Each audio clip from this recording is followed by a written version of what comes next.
Hal Sparks. Oh, sorry, here we go. Do this. Morning, everybody. Welcome to the show. How are you? Happy Saturday. Johnny Million's here with us. How you doing? I'm doing great. Through the magic of green screenery, it looks like I could give you a hug, and I can't. Yeah. But Somebody assume last that week I am. thought we were in the same room. Yeah, it's kind of nice as long as you don't list to port. As long as you stay kind of centered on your mic and your shoulder doesn't crest into the limits of your green screen. It's a pretty good illusion. I'm just saying. Illusion. Magic is the world of illusion. And speaking of illusion, how about a transition right there? Did you see here we go. The Trump boys on the stand this week? Now, I gotta say, and by the way, hello, they're chat gonna room. win Welcome this thing, Hal. You think so? You do know they already lost, right? Did you hear that Eric said that they're gonna win this thing? That's a quote. Yeah. In between the 2 days of his testimony in front of the press corps, he's like, "Yeah, we're gonna win this thing." Can I, in all fairness, he's a very silly person. Yeah. He is an incredibly silly human being. It was pretty amazing. Okay, so Don Jr., of course, the namesake son, gets to go first. They're going in the order of birth, I assume, and how this happens. And Don Jr. comes out and is like cracking jokes and just trying the charm offensive in this whole thing. And I did find, I have to admit, a little bit of cocaine and equals a lot of giggles in the old courtroom. Sure, yeah. And I was like, I have to admit, in his charm offensive, I did find his charm offensive. No, I found it actually wanting. It was the interesting thing was in his like post assessment of how he thought he did. He was reading over the articles about it. He managed to find like one right-wing site that was like, that was awesome. He totally pwned that judge. And meanwhile, everybody else was pointing out the fact that he cracked jokes on the stand and that people laughed in the gallery. The problem was, as you often know, Johnny Million, as a lifelong comedian, even before I was professionally doing it, and you and I having gone to high school together at our beloved New Trier, you're aware that I was aware that I had a funny moment because you, at the table in the student lounge, literally said, "Oh my gosh, Hal Vickery." You didn't say that. You didn't say, "Oh my gosh, Hal Vickery," but that was lovely. A super chat just came through, and thank you so much. Which is weird that I'd be talking about Hal Vickery back in 1986. Yeah. But you leaned across the table and said, "Now that was funny," which I was like, and to my response was, "Well, then laugh next time." And you humorless ass. We were both crafting. We were both artists. Yes, we were. Yeah. Only from one artist to another, young sir. That's like me standing still with my arms at my sides going, "Now that is dance music, Johnny Million. That's got a nice beat and you can dance to it, trying to move as little as possible while I say it." So, yes, Hal Vickery, Time Lord is what they're saying in the chat. Thank you, Hal Vickery, for that super chat. And thank you guys for supporting the show. Patreon.com/Hal Sparks. You can support us annually or monthly, whatever you want to do. Help us stay on the air. We're the little show that could. I am Hal Sparks, by the way, and this is the radio show that Johnny and I have been doing for the better part of a decade now. And for the record, I am the Democratic machine. I am the establishment. I am, in fact, the deep state. In case you were wondering who that is. When they talk about the deep state, they're talking about me. Wow. I may not hit bottom, but I'll scrape the heck out of the sides. Now, which is weird because, I mean, you're shallow. It's true. Well, what's in a name? That movie took a lot of liberties. It did. I'm just saying. So, couple of pieces of business though, before we move on to this, how terrible the juniors were. Texas Paul is joining us halfway through this hour for the bottom half of the hour, and then Boston Bryant's going to join us in the second hour for the run of the hour as we talk about updates in Ukraine, the Israel-Hamas war, all that kind of stuff, and tons of news to cover. So let's jump right into it. Dark W came in. Oh, excellent! Just one penny shy of Hal Vickery. Oh, that's lovely. Thank you so much for that support, you guys. Look at that, Dark W. Thank you. unworthy to equal my mess. Oh, I see. So just try so as not to shame Hal Vickery, which I appreciate. That's very nice. Thank you guys for all your support, by the way. We got a lot of news to cover. So Don and Eric are incredibly stupid people. And one of the things, if it's not abundantly clear, if you watch how they talk about this stuff, one of the big stories that the Trumps have been telling about Joe Biden is that his son Hunter was totally unqualified to be on the board of Burisma because he doesn't know anything about oil and gas. And Burisma is a holding company for oil and gas investments, wherein almost no one on that board has worked in oil and gas. None of them worked a rig. None of them are the scientists that know how to break these these things down into their component parts. They just are the money people behind it. That's what Burisma Holdings always was. And Rosemont Seneca was an investment portfolio company, and they took money from other people and put it in places where it would make more money.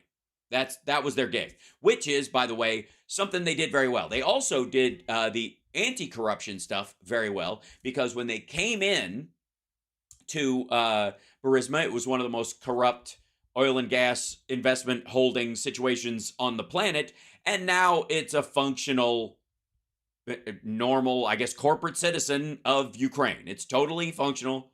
And it's not corrupt anymore. And I often bring this up as an analogy that if you, let's say somebody was forcing you to invest your life savings and your children's life savings, and you only have two options: Burisma before Hunter Biden shows up and Burisma after.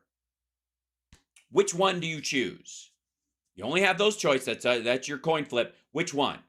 Because I'll tell you which one you would have made money on. If you choose before, all of your money would have vanished and gone to Russia. It would have been stolen.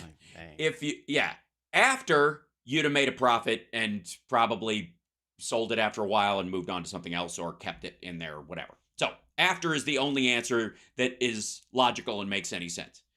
But and so even if they were pushing this thing around that Hunter Biden doesn't know anything about oil and gas and therefore he doesn't have any business being a part of that company, have you seen the testimony that Don and Eric have been giving about their father's company that he got from their grandfather, that they literally grew up in, that literally has their name on it, and how little they know about how it works? Good Lord. The idiocy. So I had a couple of favorite parts to this, and Johnny Million, I put them in quotes in our little show notes things, but Don Jr. was basically like, I don't know anything about guys, I don't know anything about general accounting principles. I left that up to the accountants. I just signed the stuff they gave me. Now, the accountants based all of their factoring and figuring and equations and whatnot on the input given to them by the Trump boys. The Trump boys and Alan Weisselberg sent them over, this is how much the properties are worth. Here they are. And then hold on. Let me brush this concrete off my pants. Yeah, right. Exactly. Yes. I was busy pouring concrete, even though we don't build anything. Yeah, right. And by the way, my guess is Quikrete to fix cracks in the sidewalk because they don't want to pay a vendor, because no vendors will work for the Trumps because they know they won't get paid. So that's my guess, is that he's a super. If any concrete was involved, that's how. That's Eric Trump. We've settled it. The from the testimony he gave, he's the super at a couple of Trump properties. His dad owns the properties, so his lame son, in exchange for living in one of the apartments, either calls the plumber or pretends to be one himself, right? And so he changed his story. Won't shock anybody. Don Jr.'s whole thing was, I don't even think I ever saw these things too. Of course I saw them. Eric's testimony was, we're a major organization, a massive real estate organization. Yes, I'm fairly sure I understand that we have financial statements. Absolutely, he testified. I had no involvement and never worked on my father's statement of financial condition. That's under oath testimony. I had no involvement. Okay, the super chats are insane right now. Oh my gosh. Carol, thank you Cynthia so Walker, much. Carol Cobb, Dark W. Cindy, thank you so much. I swore. Oh, yeah. That's the goal, Super Chatters. Try to get me to swear on the air. Yeah, right. Give so much money. We're almost there. Thank you guys so much. Holy moly! And it's almost 622. Oh my gosh, for the 666. Going out on a limb saying Donald Trump wears dentures. I think that's pretty obvious. Well, no, I mean, he might have some a bridge for a couple of them, but apparently he's got veneers and he gets them redone rather than brush his teeth, which is just nasty. No, sir. Yeah, according to the inside scoop from the people who worked on The Apprentice, because he would get his teeth redone all the time, he, instead of regular dental hygiene, just has his veneers redone like every 18 months. And that's why he did God bless that. Remember that? Okay, because he he had like temps in or something while the other ones were getting remade. I've heard of some people being that way with socks and underwear, like they just always buy new pairs and throw the old ones out. Jerry Lewis, famously. Oh yeah, Jerry Lewis never wore the same pair of socks twice. That was something left over from when he was impoverished as a kid, and he's like, when I grow up, I'm never gonna wear the same pairs. I get that. Cynthia Walker. Oh my gosh, thank you so much for that. That's so lovely. We got to take a break. I'm the same way with toilet paper. You don't reuse? No, it's always fresh. Johnny Million, I question your commitment to the environment. We'll be back right after this. It's the House Sparks radio program, Mega Worldwide. Now putting thoughts in your head you don't need. We'll be back.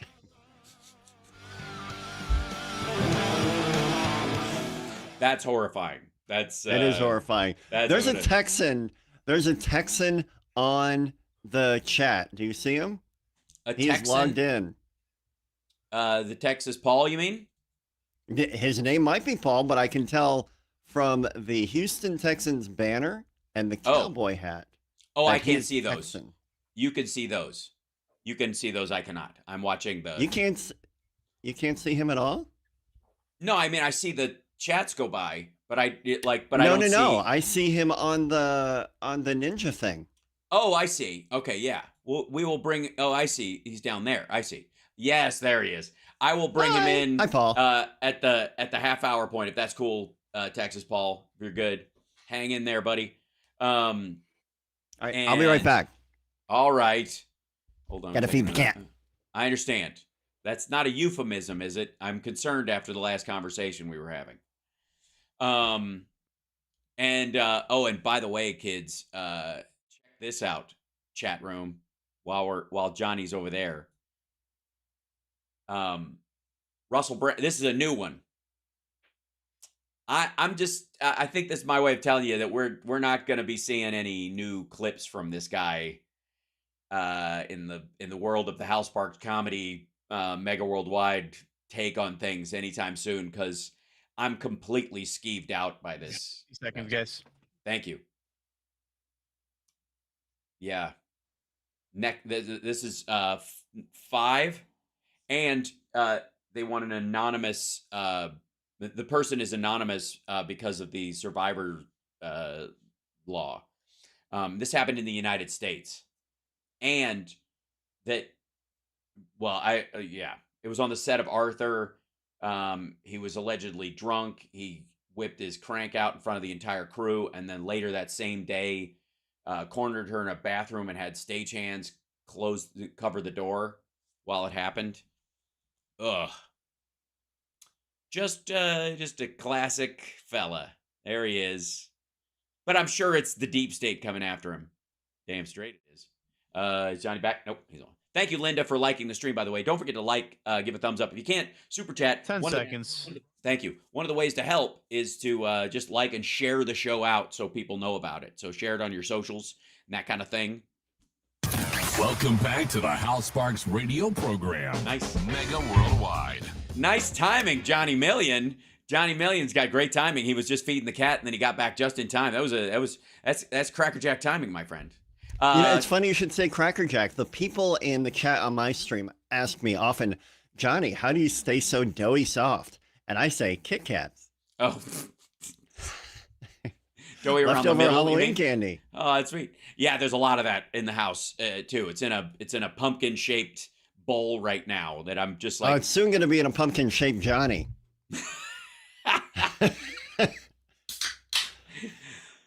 what was that? That was a beverage, I hope. Okay. That was just, I'm starting early. Is that a Diet Shasta Red Bull? What is it? Sugar It free? is. I do drink Diet Red Bull, but this is an Aldi brand grapefruit seltzer. All right, sure. Okay, So, that's yep. right. So Kit Kats and Diet Soda. today's I understand. episode is brought to you by, oh, look, I mean, Texas Paul's like, yeah, grapefruit seltzer sounds pretty good. Yeah, he's just going to go get one of his He own. just got up and left. He'll be joining us in about 10 minutes after the next break. But so Don Jr. doesn't seem to understand that the people laughing when he was joking on the stand are laughing at the fact that every word he said cost his father another $1 million. And that the baseline of this trial is going to cost them minimum $250 million, maybe as high as $600 million. But I got to say, the business license part of it, that ship has sailed. They're done. Right. Meanwhile, They're not going to win this thing.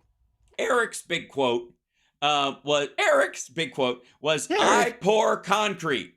I operate properties. I don't focus on appraisals. He says he didn't know anything about it until recently.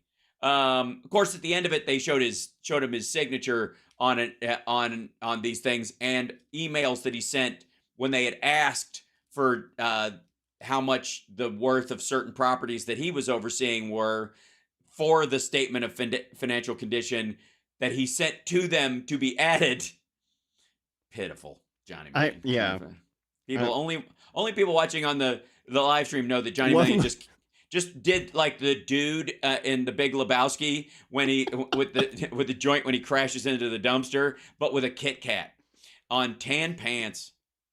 Okay, who here has been driving in their car, eating a granola bar that's got little chocolate chips? One of those little chocolate chips falls into like the crease of your pants, and you get out of that car, and that one chocolate chip has devastated the front of your pants for the last 30 minutes. Just melting and rubbing around. Well, I think you're lucky if it's the front. True. Right? That's how I drive. I drive with my front facing forward. I sometimes during Nerd Halen I will jokingly during Panama say during the breakdown reach down between my legs and find a milk dud and which may or may not be based on a true story.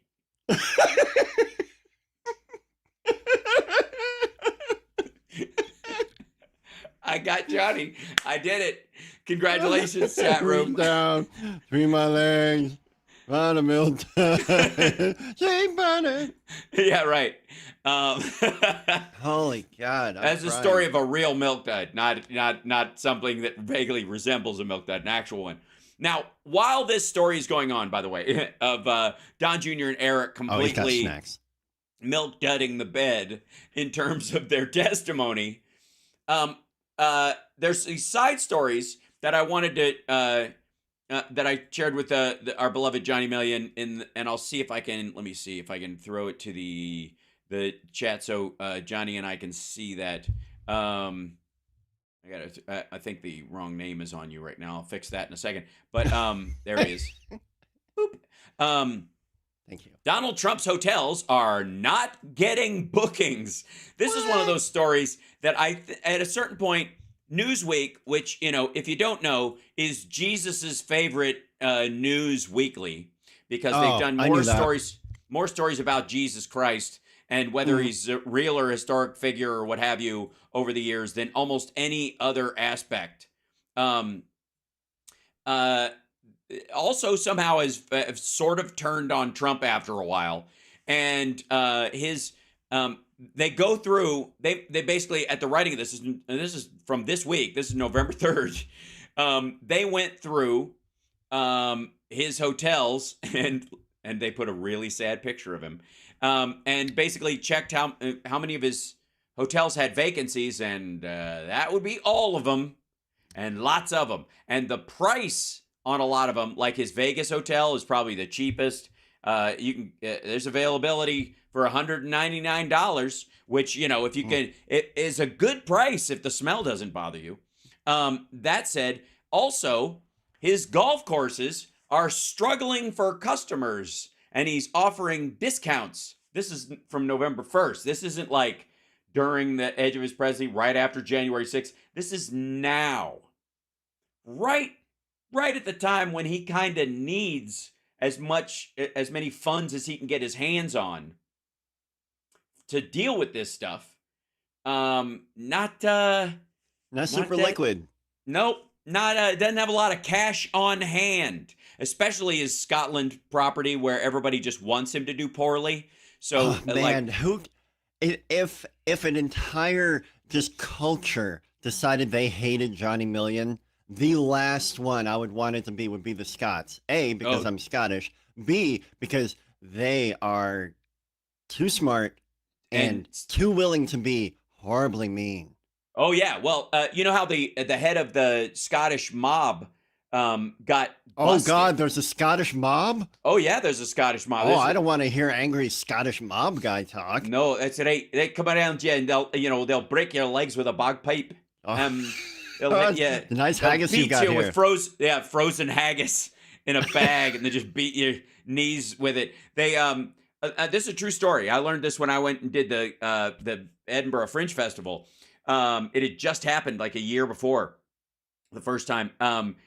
They have a thing called glassing that they do in bar fights, which is you take a pint glass and smash it on the table, and then you grind it into the face of the person you are fighting and give them these big circular scars on these face. So a lot of gangsters in Scotland have these circular scars on their face from it's horrifying.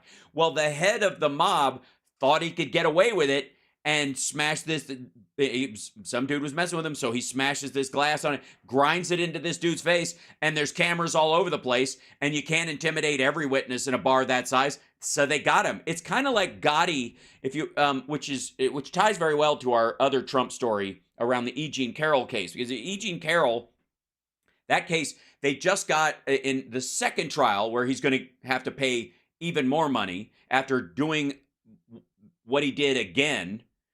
After he paid a $5 million fine, he just went out and did exactly the same thing while he's not president. So he has none of the defense of the previous thing that he was using initially, even though he continued to say stuff about her after he was no longer in office because he's an idiot.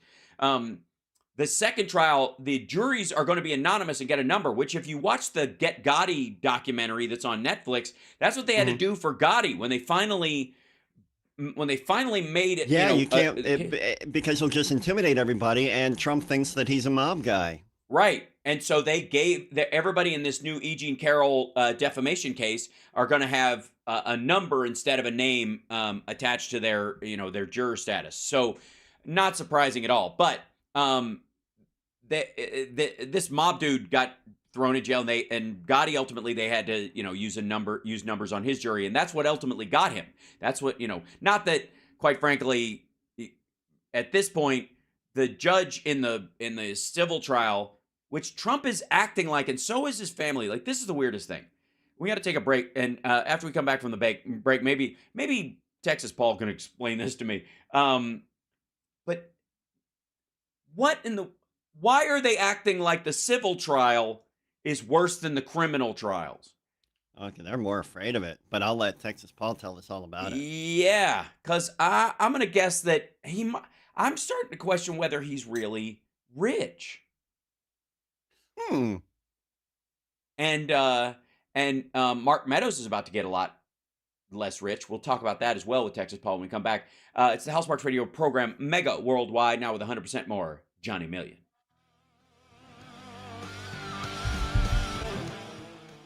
All right. Now I found the chocolate. It landed on my chair. I don't need to know that. It scares me. Just the very. Our Texas Paul looks ready. I'm gonna grab socks. I need socks. Okay. Let's see. Without socks. You can't. It's not possible. Do this here. Turn this on.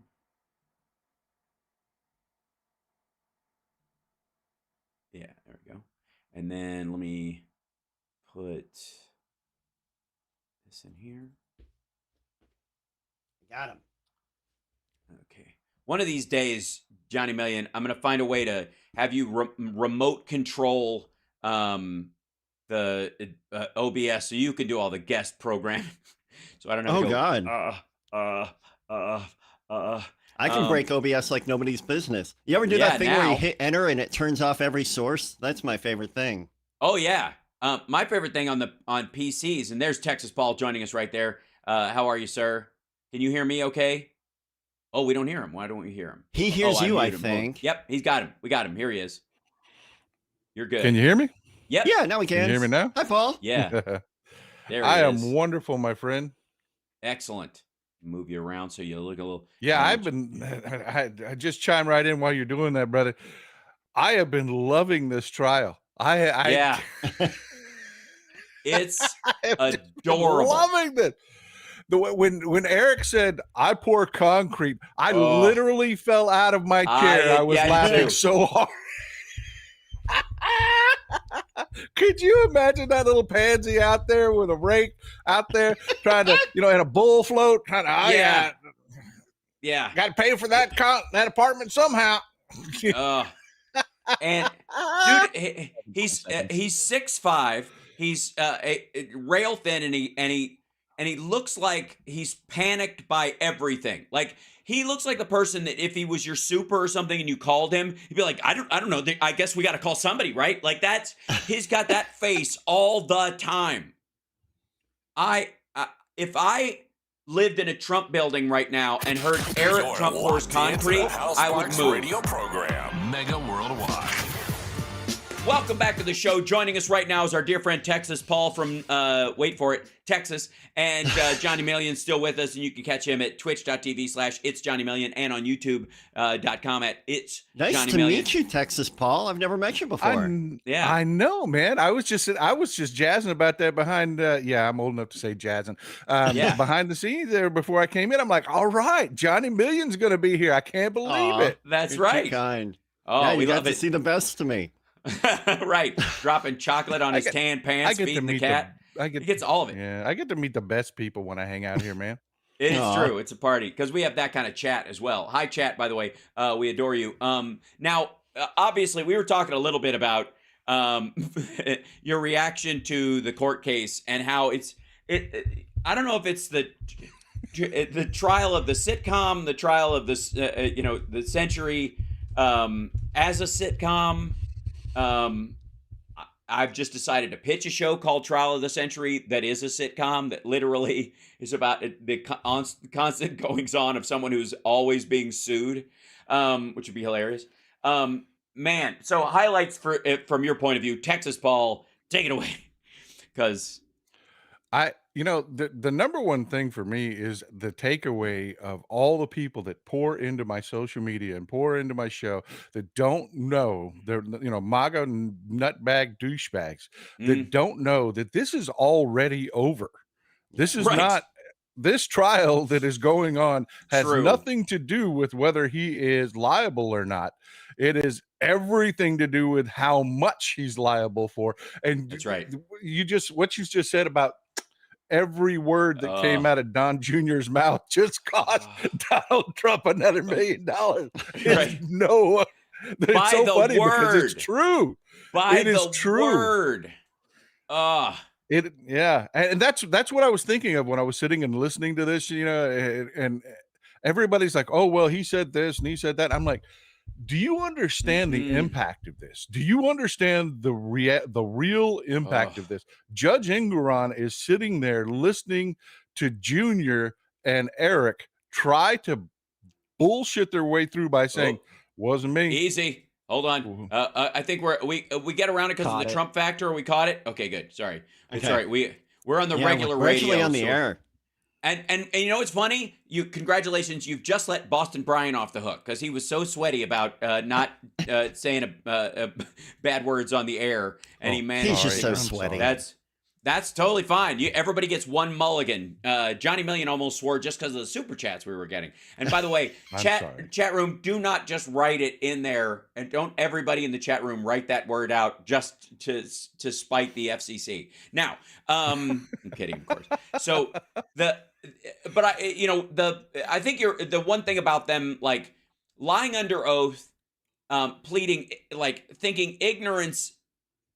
I honestly think they think that if they go, I don't remember, and then clearly remember later when their memory is refreshed, they go, I wasn't lying earlier, right? I was not, and they're like, do you remember this? Oh yeah, I did sign that. That's right. I did sign that. Then you do remember. Well, yeah, right. So you didn't refresh your memory about any of this before you came to court today to make sure that you were telling the truth, the whole truth, and nothing but the truth.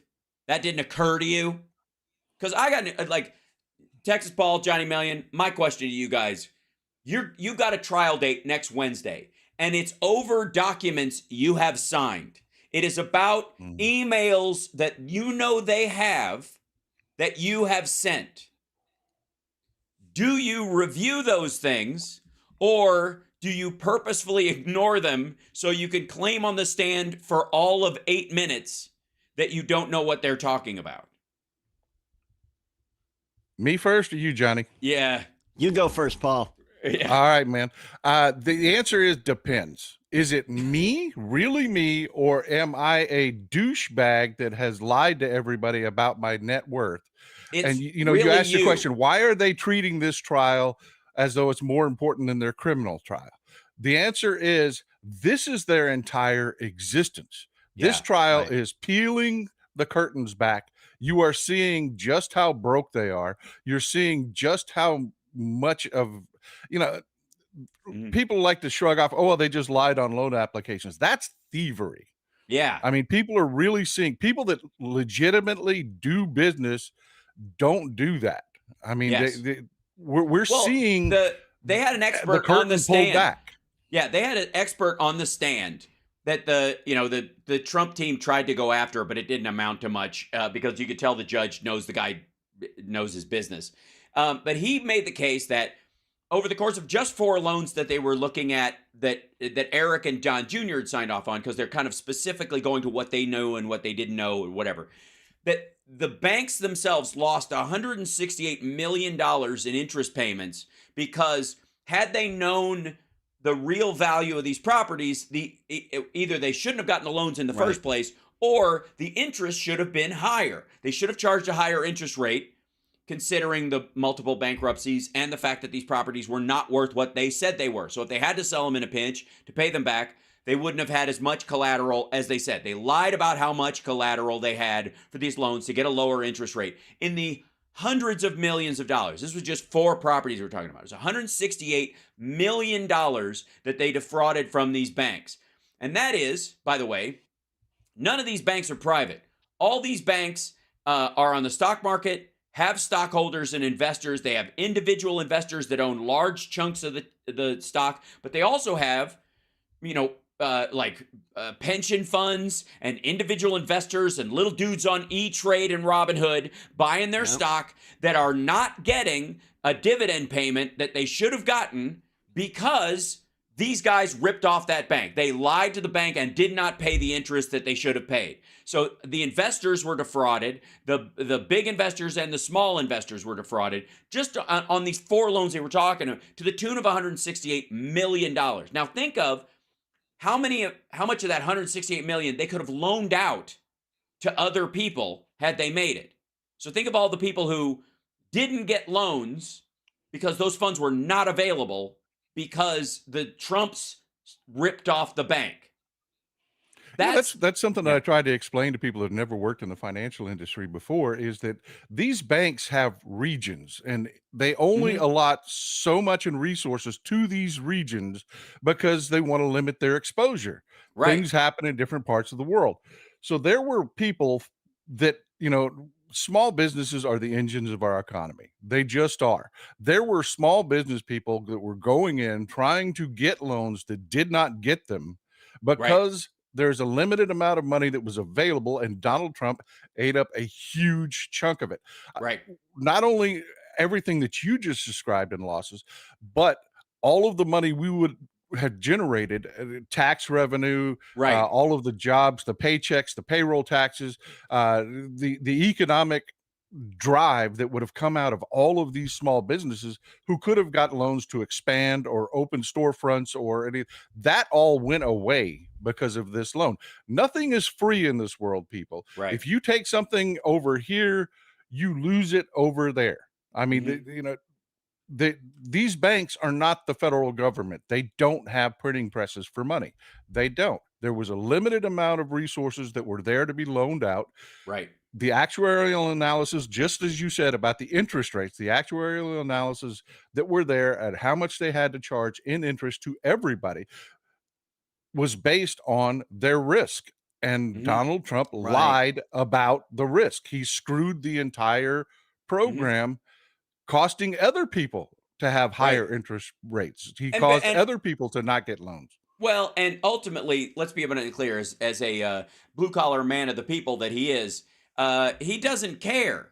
To him, that's the game. That's how it works. That in his Roy Cohn, Gambino kind of fantasy land that his business operates in as a family business with no known investors. They have a lot of.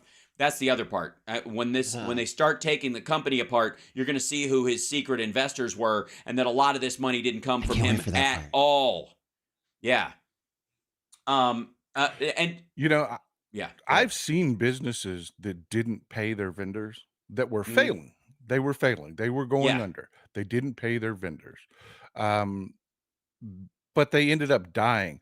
Donald Yeah. Trump's businesses exist by not paying their vendors. I mean, Right. they're not legitimate businesses. And that's another thing that they're just terrified about that's coming out in this trial is that they're not legitimate, successful businesses. Mm-hmm. Right. They are fraud machines, and effectively, and it makes sense because they're branding companies. They don't exist as the irony of the statement that I pour concrete from Eric is that they haven't been a part of the building of any of the buildings they're a part of since the 90s.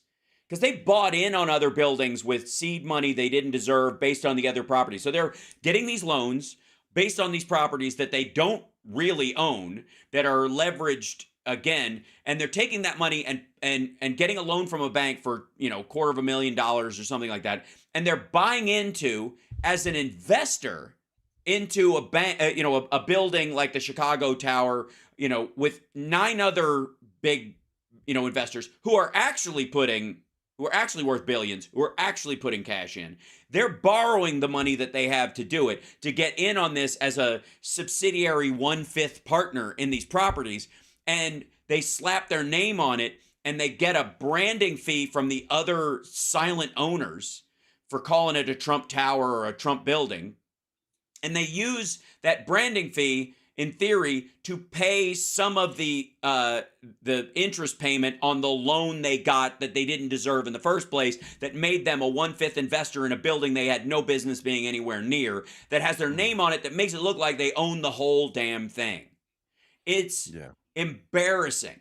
We got to And take it's a break. worse than that, man. When you look at Trump's Azerbaijan deal, that was a straight up money laundering operation for the Iranian The I'm tongue-tied. the Muslim Brotherhood. Yeah, that's a very It was a awkward straight up money building. laundering deal. You had Russian oligarchs laundering money with the Iranian guard, just funneling money through a bullshit building that Trump didn't build, Did but it he put his again. name on and brought in banks all over the world into frickin' Azerbaijan of Right. all places. That's why Moscow Tower didn't go through, man. I mean, Right. because they don't really build anything. They're always involved in frickin' crime. That's it. Yeah. Let's That's it. we'll take a break since we had a dump for the second time anyways on the radio. And when we come back, I want to talk about Mark Meadows' legal problems because they just opened a new front. I'll tell you about it on the other side of this. It's amazing. We'll be back.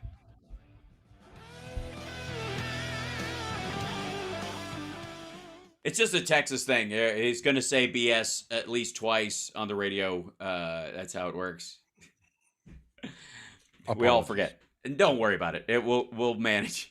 So Mark Meadows, I don't know if you saw this, but Mark Meadows is being sued by his book publisher for lying about the Trump losing the election, because they now know, Oh, yeah. his publishers now know that he knew Trump had really lost, because he's admitting that he knew Trump lost.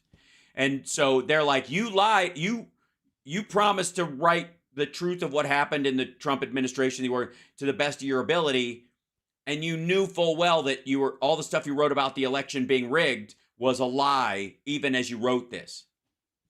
So yeah.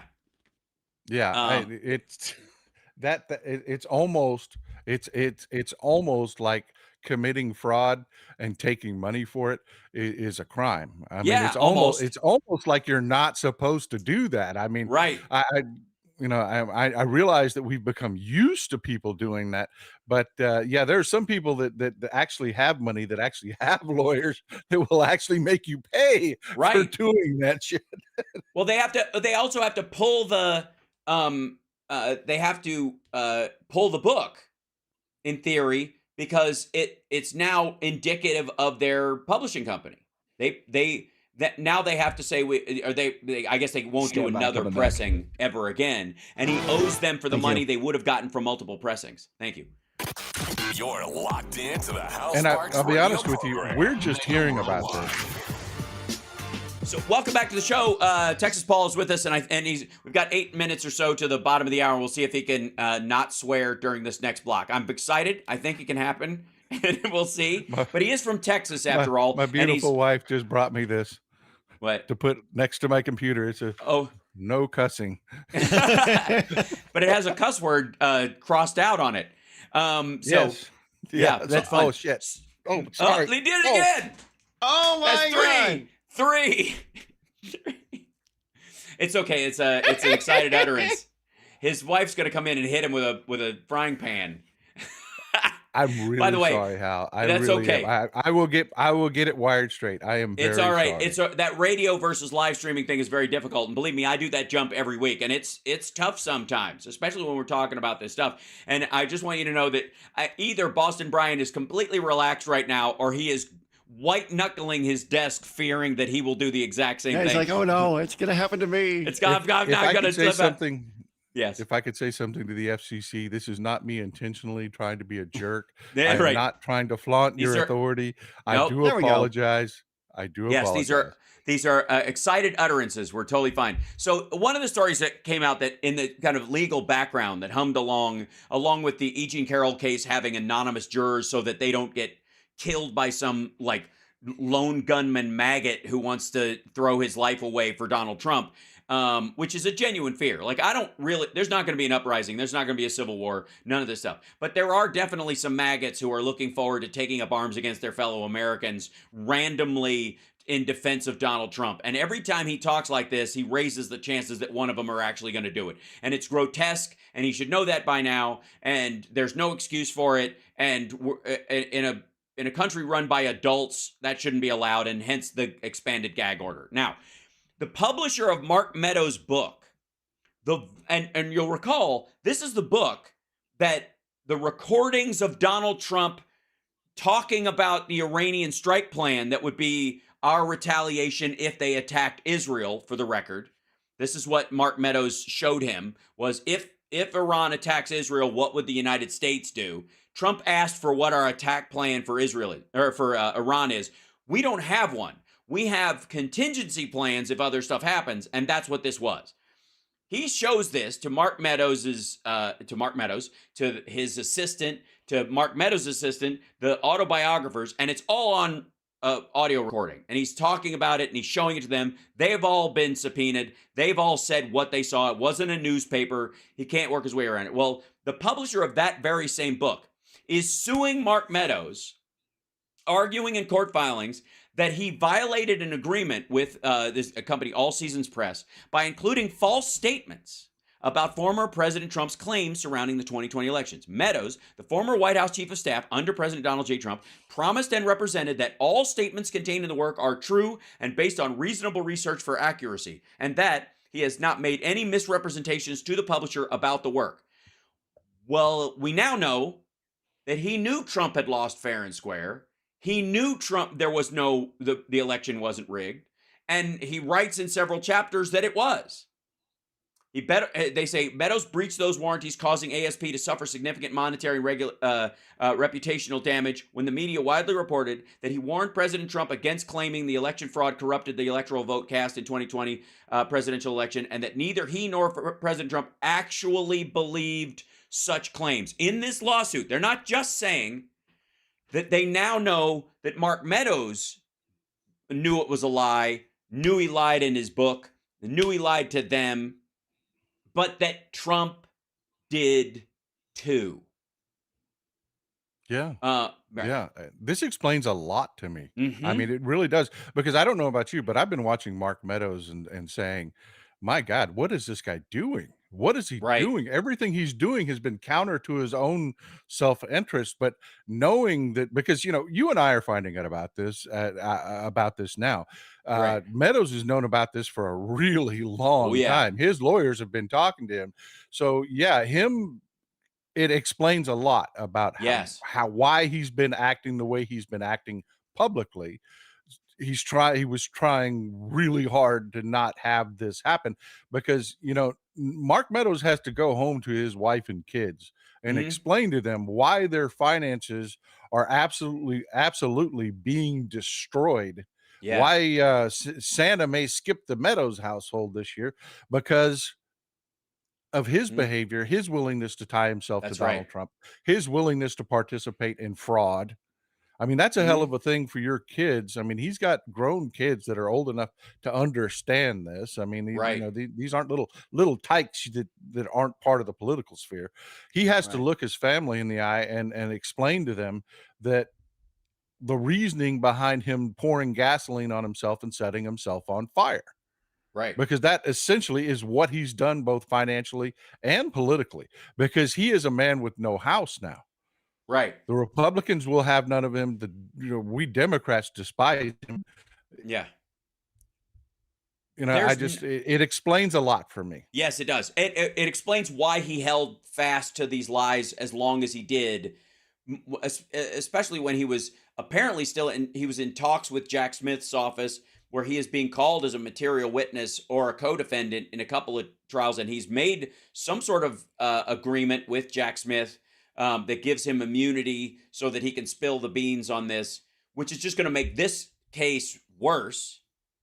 I mean, there is a point where I would assume, and I've always said that this will happen when Donald Trump actually goes to jail, where you're so done for, you're so screwed that you almost relax. You're like, you can't, it's like, playing dead, when Yeah, well, there's a they bear say on like you. in true crime, the guilty person, once you brought them in, they're the ones that get to sleep right away.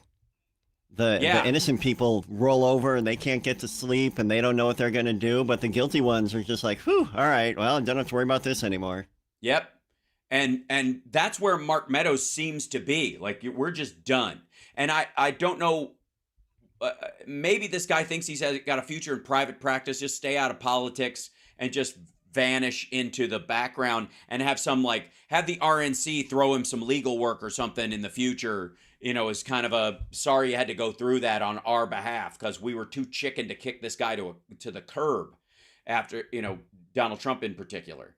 But the fact that they're citing in their legal case that Mark Meadows knew and misrepresented, they're taking him to court about this is going to be, they're going to snatch back the money from his advance, from the book itself, from any future royalties are gone, of course, and this is all for what? What did this book ultimately? What was its value historically, or as a piece of fiction or a piece of work? Ultimately, the only thing that came out of this is that this is how we got the recording of Donald Trump admitting that he was committing treason against the United States. He was committing a crime against the U.S. government and the U.S. taxpayer by showing off these documents. I don't know if you saw, I covered his Texas. He was in Texas, Paul, just yesterday or day before yesterday. And during that, he starts rambling about the Gerald R. Ford class thing and how he talking about the catapult being magnetic and And like he talked to the guys, and it's a big one of those Sir stories, right? He goes on about it. The elevators don't work. They used to be hydraulic, and now they're magnetic. They all work, by the way. The ship has sailed, literally and figuratively. But he talks about how he went down into these curvy rooms underneath the tower, and that's where the ammo is stored. They used to be stored in different places, but now they're right under the tower. He literally says it. That is classified. Now, am I really that worried? No, because he probably got it wrong. But he's just stupid. Some of the stuff has to come up because there's a gun right there. So the gun, whatever the gun on the back, it's just close. That's not where they don't store all the ammunition underneath the tower. It's just dumb. But he seems to think so. And if it did, he just told the entire world where to hit the Gerald Ford class supercarriers with a torpedo. Yeah. Yeah, it's like, "Sir, you can't pay a drink vendor. Do you mind not trying to pretend that you're some sort of, ship designer and Yeah. saving our Navy and, fixing My electronic God. catapults, and do Yeah. you mind, sir, just going away and" he could have Not went and just played golf. He could have right. just went and played golf. Oh my I mean, God. he was gonna skate. He was gonna skate. He It was. wasn't worth the prosecution. He was gonna skate, but no, he He just had to couldn't keep do it. at it. He managed to dodge the legal ramifications of January 6th, for crying out loud. Like, there were Yeah. people who were like, all right, that's in the past. Best to just forget about it and move on. And still, he couldn't leave well enough alone. He had enough Mike Pillow in his ear to drive him to just be so mad. Now, granted, I can't the worst. imagine the things Mike Pillow would drive me to do. Oh, well, he'd drive you to Hardee's, which Hey. which would drive you to. I bet he's got a granola bar with chocolate chips for me. Yes, he would help you make soup in your pants with his choice of food places. But Make soup in my pants. yeah. Yeah. And anyways, point being, and by the way, before we get to the bottom, I want to remind everybody, follow Texas Paul on all of his socials, and he's part of the Midas Touch Network, and he's a regular over there, and he puts out regular videos. Please follow him on YouTube, and go to, is it TexasPaul.com? I want to make sure. RealTexasPaul.com. RealTexasPaul.com. Real Texas right. Paul. Real. I have FakeTexasPaul.com, and it That's is right. not flattering. No, it You isn't. would not believe the number of fake ass Texas Pauls out there. Right. I mean, they're selling crypto. Sure. Just everything. I mean, it is word. amazing. That's Texas. That's Texas Ron Paul, by the way. Just saying. Who he's running for Senate there. The other day I could not come up with the word libertarian to save my life. I was like, you have shower thoughts, and I was just like, oh, that's kind of a what? Ayn Yeah, right. Rand, Ron Paul, Rand Yeah. Paul. Like I just tap danced around it and couldn't come up with a word.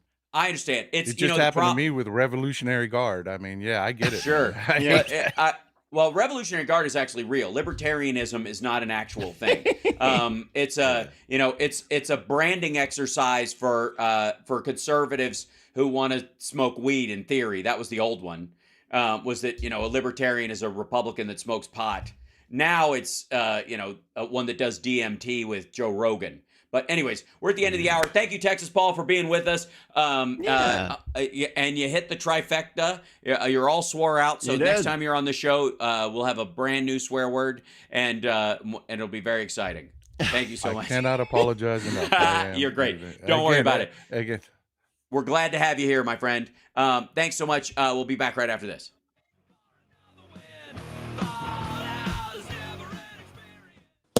We have a hard break at the mid-hour and the end of the hour, so that's why we have to get to the So I'm always like, get to the end of the spot. I see Boston Brian. There he is. So thank you so much, Paul, and we'll do this again sometime. Yes.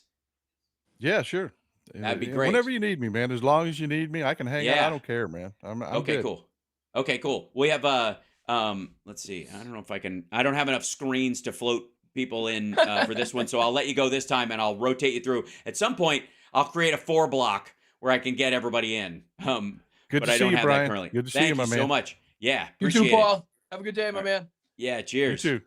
and there's hold on, I'll switch over to Johnny Million, who just went away to feed the cat, and then I have to put there you go, guest.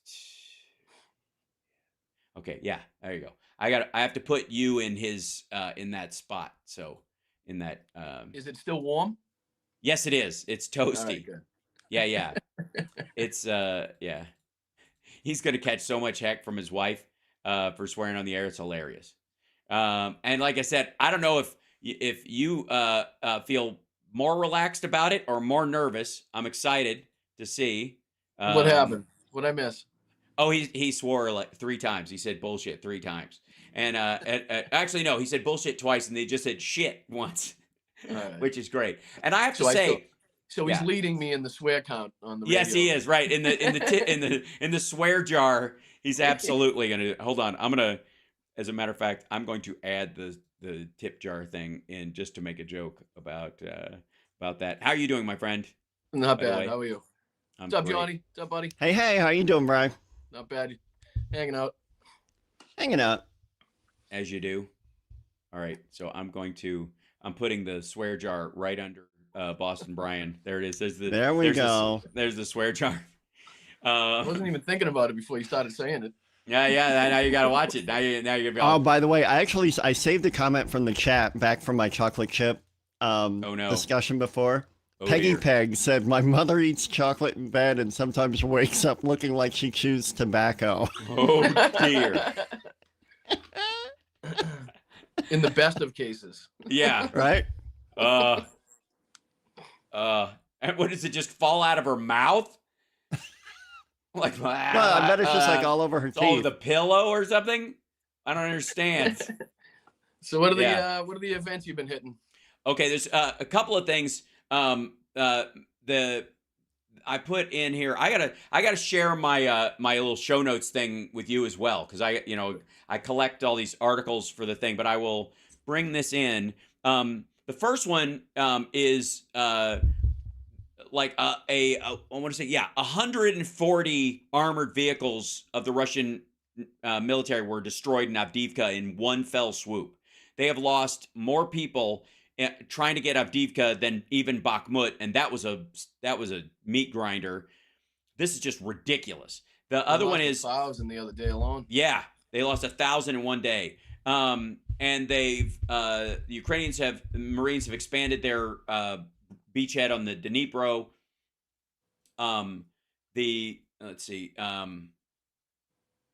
Turkey is recalling its ambassador to Israel because Israel won't do a ceasefire, which is stupid because they were attacked first. It's the same thing with Ukraine. Everybody wants like a free hit for their side for some reason. The people who are pro-Hamas and pro-Russian, and there's a lot of overlap, all think like, dude, we get one mulligan every 3 years, right? We just get to do something horrible and then just go claim base or something. It's just weird. So and then the other one, the Russian ruble has collapsed again. Yeah. And China's had its first loan contraction in its history. That's never happened before. That is Brian, someone in chat just noticed this. Your hat is on backwards. Oh, shiza. Look at it, caught himself. Oh, nice. Nicely done. I tried to scare Hal. We only get bumped off the air in Germany. You do realize that in Germany, they would have gone, we've gotten to dump him again. This is the type of thing. Don't you know? Auf Wiedersehen, but this guy, I'm kicking him to the curb. He's doing this again. Why is he doing this to me? These Americans and the swearing and saying this saying things like this about the lumpy pillows kiss my ass. These German, they don't understand. Asshole. It's so weird to hear him get so mad about that. Yeah, that's Mike Pillow. Essay or whatever that Zaluzhny kind of wrote about the not failures of the counteroffensive, but somewhat the explanation of why the counteroffensive wasn't more dynamic, let's say. Right. Yeah. So that was pretty interesting, and just the way that he accepts responsibility is so much different than anything you'd get from the Russian side, you know. Right. And so here we come. I know swearing. You're listening What's to the up, House Scotty? Sparks radio program. Hey. Don't touch my hands because they're dirty. All right. Was being so charming. Video streaming at housesparks.com. I don't care for you or for the putrid sludge you're troweling out. Puss-faced little pimp stick. True progressive talk. Might be a good time for you guys to give up. I got to say, I'm very excited to have Boston Brian on us with us. I was very excited to have Texas Paul on as well. And Boston Do I Brian, need to add a geographical location to my handle? Like Cesspool Johnny? Cesspool Johnny? That doesn't. Yeah. Boston not Brian, alliterative. Texas Paul, Cesspool Johnny. No, yeah. Mud Puddle Johnny. Mud Puddle Johnny. Absolutely. That doesn't make any sense whatsoever. I don't even have like a swear button to bleep people. This is the closest I have. Oh, yeah, that's normal. That's the closest thing I have to a There you go. swear button. That's I do have sound effects that I can't use on the radio because it's Mike Pillow swearing and losing his excrement. well, that Texas Paul, he's a heathen. You know, he's always in the swear pool. He is just always in that little pond he's got, knee deep, swearing up a storm. That's right. Heathen. Yeah, it's just saucy. So one story I didn't get to touch on, and I feel like we have to, I'm just going to plant this in there because before we start talking about Ukraine and Israel, Hamas, and all the stuff that's going on there, and as well as I'm sure I want to get your take on the Eric and Don Jr. Suck at criming. I should have worn makeup. Yeah, because there's a lot of cameras. And cameras. I'm very popular. He was wearing makeup, by the way. No, He was. yeah, right. He was actually wearing makeup. But Russell Brand, our dear friend Rusty Trombone, who's done this drift to the right, over the last little bit, and while still posing as a faux aggressive, has yet another sexual assault charge against him. This one filed in New York. Under the survivor law that they have there, the same one that E. Jean Carroll is able to He's in the sue. middle, mate. He's in the middle. He's not on the right. He's not on the left. He's in the middle. In the middle of Cosbying his way through the rest of his career is what he's in the middle of. But this apparently took place on the set of Arthur, where he exposed himself to this woman in front of a bunch of the cast and crew, and then cornered her in a bathroom and sexually assaulted her while he had crew members block the door. Okay. This is what the right hates, though. When women get confidence from other women coming out with their they hate stories, any marginalized demographic actually having the confidence to come out and say you can't treat me like this anymore. Right. And then when that happens, and then you have like a little after, the people that come out and say, okay, that happened to me too. It's like the right hates that. So 20 years ago, 15 years ago, they can't stand it when that stuff happens. Well, ridiculous. part of it only comes because they live within this power dynamic with the people that they like Donald Trump, for example. And these cases, a lot of people don't feel safe to stand up against some of these people until they're on what Doug Stanhope calls lovingly the brown side of ripe.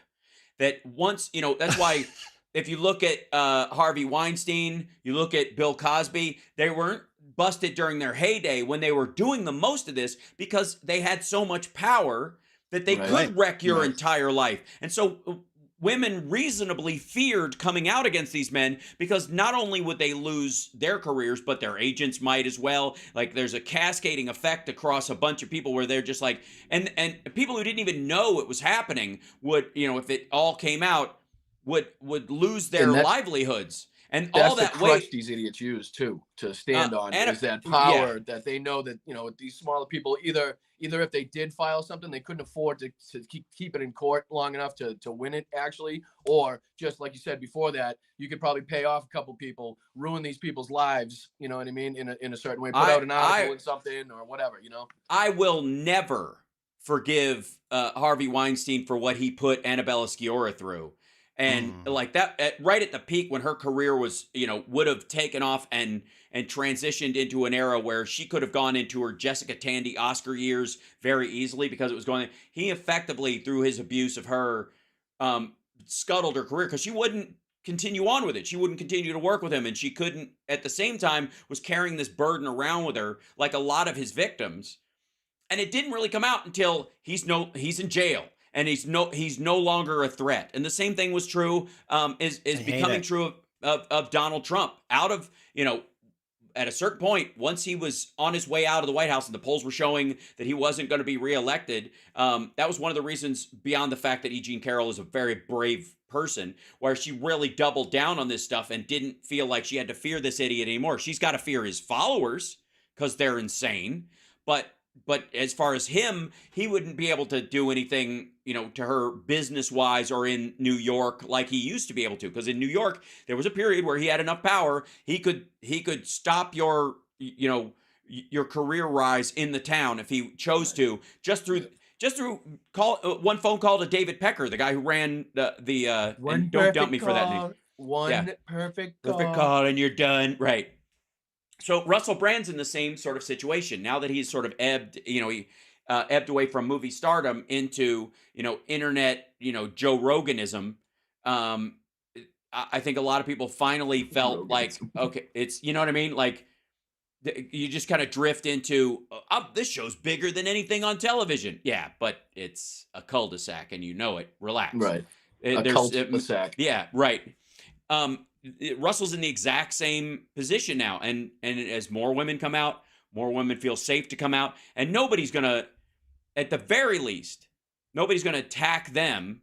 And this is post Amber Heard. This means that the Me Too movement, and as it stands currently, can weather false charges or somebody inflating something or trying to use it as a weapon against somebody else, and still recognize when there are real victims and stuff. That's a society maturing, I think. That's us going through the throes of it. But that came up, this week, along with the Don Jr. and Eric stuff. Now, Boston Brian, your take, if you can, without saying BS on the air, which is, by the way, it's very difficult, on the trial of the juniors this week, of the Trump sons over the last week. I mean, I can't even stand looking at either of them, to tell you the truth. I really can't stand the sight of them. So I'm not gonna lie, I didn't even. As soon as I tried to watch it, and then as soon as I saw Don Jr. say he should have put makeup on, I was like, nope. Like, people laughing at him like he's funny. He's not funny. It's not happening. So I love how their father is so upset with not only them being involved, but just this whole case in general, when he has so much other stuff going on. It's just his focus, and you can tell how much money means to him and how much, his name and the brand means to him. And, not means to him, but means to his ability to continue to make money and to continue to grift people. If he doesn't have that, if he doesn't have that name behind it, if he doesn't have that ability to do business in New York, and his sons have these strikes against them in certain places, and businesses are probably, and banks are not going to be able to, they're not going to want to work with him as much anymore going forward. I think it's safe to say. I think that's the aspect of this that I like the most. There was a line that Eric said when he was coming out, where he was like, the truth is going to come out, the truth is coming out, or whatever, and you're like, they don't really want like, that. No, yeah, it is, and it's not good for you. You don't like it. You have been living a farce this whole time, and it was interesting to me. Like, I think there are a lot of truths being revealed right now. The illusion about the Chinese economy being, number 2 in the world and going to overtake us and eat our lunch, all that story. Russia is the number 2 military in the world, and that they're this tough, well put together, strong man. Machine, yeah, that's garbage. 1934 trucks, right? Like, I love that show. We love Sanford and Son theme while we drive to front line in actual truck from show. So, and then the Trump, the Trump org illusion. There's a lot of these myths we have been living with for the last few decades. I would say since the late 80s, that are falling away. Yeah, like when's the last project they undertook? When's the last building they built? You know what I mean? Like, they were the main part of it. They did the main amount of the work, and they didn't just Fred was still alive. Their name on the his father was still alive. Yeah. His father was still alive. The last, investment project that was a major build, I think, was 2005. And again, we now know it wasn't their money. They borrowed it based on the fake, evaluations of other properties. A loan they never should have gotten. They never should have been a part of it. And they slapped their name on the front of this building and go, hey, it's Trump, Trump City downtown. Can I ask you a question? Do you think this is something that his father, like a scheme that his father passed down to him and he kind of just bungled it? Or do you think this is... No. No, no. He came up with this? I think himself? I think his dad, as bitter and awful as he is, viewed himself as a real builder. And was, and they were talking... Which he was, though. Let's give him credit. He did actually build a lot of stuff. But that doesn't mean that he didn't have this little... this little angle. Maybe Donald took it to the next level and made it to it was like so blown out of proportions. It was just wildly obvious at that point. I guess there was a certain amount of branding that everybody in New York has to do, like the Kushners did as well, where they, it helps to be a brand in terms of building. But there was so much mobbed up construction in the 70s and 80s when his dad was operating that a lot of the stuff you did on the DL, if you wanted to build down there, you had to play, footsie with the mob so much that nobody wanted to get out in front of the Gambinos and get the right permits and so there was a lot of scaffolding permits and who's going to take away the trash from the Frank site. Trump was disgusting, but in a different process. We got to take a break. When we come back, we'll talk a little bit about the kind of cascading effect and the fact that I want your take on whether or not this is the trial of Trump's life. The other stuff where he could go to jail for 50 years, he really doesn't care, I think. We'll be back right after this with more Boston Brian and our own Johnny Million right after this. No swears yet. That's right. All right, one down. Infotainmentwars.com. No swears yet. Cash. Green cash. How many drops do you have? How many drops do you have? It's a little ridiculous. I mean, that's not even on the computer over here because I have this one that's literally like Trump only. I've got this one. Yeah, that's it. That's Trump though. To me, Corona means need Italy. For a call to Carl. To help me figure out some stuff. I gotta get that cracking. Dude, I'll sit down with you. I'll help you figure it out. You're a busy guy. You're a busy guy. Yeah, but I like talking to you. Plus, being on the different time zones, it's hard to get anything. That's true. Yeah. I agree. I'm a dope. All right. We're going to be a country no more. I actually think it will not. It will be a country no more.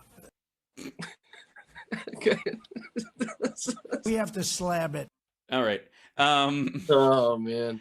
I have a couple of new ones in here. It's you already heard the dirty hands one. You have the ocean and you have the sun. There's something about that works.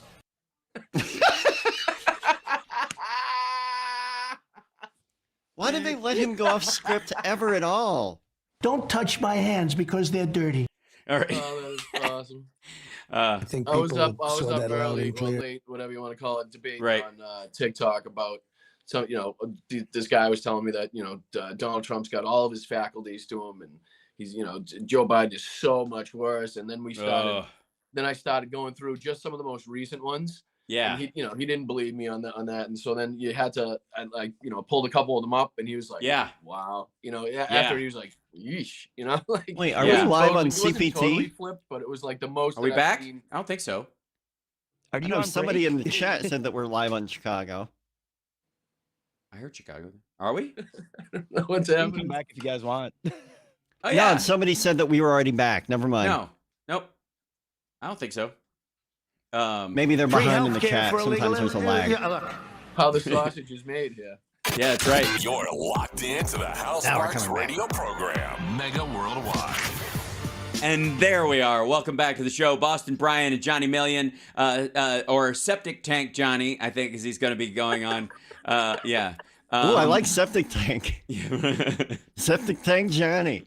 Yeah, whatever, the whole thing. You looking for a listeria infection? I'm your guy. Yeah, that's right. We were talking during the break about just how sharp Trump is these days. Action replays in magnified fortune. Where he's, you can tell that he's firing on all cylinders. Michigan gave us Motown.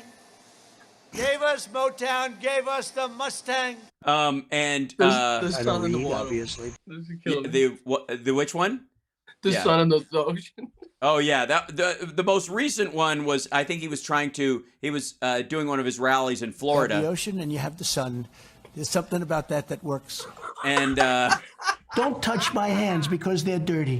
All right, so he had there's this constant belief that he has got it locked, that Donald Trump is not only the most qualified of all the Republicans, but he's never ever been he's never better. Like this is a time when Donald Trump is all that stuff he screwed up and couldn't get done in the last time, when all the stuff he ran on that he didn't accomplish. This time he knows how to do it so fast. And of course, I'm sure you saw the fact that he thought he was in South Dakota and not in Iowa.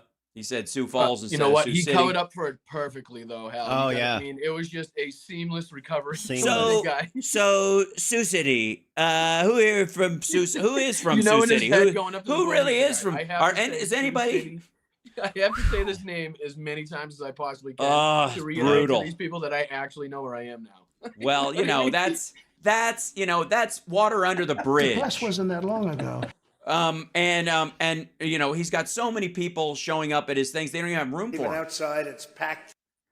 So This is a new thing, too. outside? I talked about How that. do you like, pack outside? right, I talked about that like a month ago, honestly. I noticed it on RSBN where they were starting to be like, the broadcaster would say a lot, you know how they interview people in the lines, before these things. So you'd notice them being like, Trump's starting to do more of these intimate settings instead of these big rallies. And they would continuously say this. And I'm thinking, I'm like, why? Okay, so he can't do the big rallies anymore is what I'm getting, right? So nobody's now showing they have to try to make it seem like there's a reason why he's doing smaller events all over the place instead of the bigger rallies. You know what I mean? It's the spinal tap And then joke. Donald Trump started saying it. So, like he was watching RSBN back, and then that's something I should say. And then he started saying there's more people outside than there is inside. It's like, well, what kind of unbelievably terrible promoter are you, or right, that you're gonna end up the with more building's people still empty. outside of your show The floor of this place is half empty. What are you talking about? It's a gymnasium. It's a half-empty gymnasium. Let them in. When Cameron was in Egypt's land, let my Cameron go. Open the doors. What are you talking about? 10 degrees outside. Everybody's sweating. They stood in line with their folding chair all day, for 7 hours. Outside, cranking inside. It's okay. I can feel him in there. I know he's letting the dirt in. Oh my God. We're going to be appointing very pro-crime judges. There is a point where even his own people are getting tired of watching this charade go on. And I've said that you have to destroy the myth before you can take down the man. And the reason why he is so panicked, I think, about this legal case that he's in, the specifically about his company in New York, is that it's letting everybody know it was always fake. It was always just a bluff. The whole thing. And the minute you know that, he should be proud of that. It's a long bluff he pulled off. Yeah, he had a good run. Yeah. It's a long con, He could have been the secretary in charge of faking the second moon landing. From a con man to president, I mean, that's Yeah. Well, I mean, he obviously wouldn't be the first. He's just the first world leader to work his way to the top as a con man who isn't deposed and beheaded by a bunch of people in skirts. Most of the other ones were politician con men. You know what I mean? Yes. They weren't just scumbag. Yeah, New York City, like George W. Bush. Right. You know what I mean? Yeah, just a Peter principle failing upwards, that kind of stuff. So all right. So the reason I think this case means more to him than anything else is, and again, he's already lost. It's over. They're not going to have a business license in the state of New York. This is only about how big the fine is going to be. That's it. They're winning on it. If you look at True Social and only True Social, they're winning this case.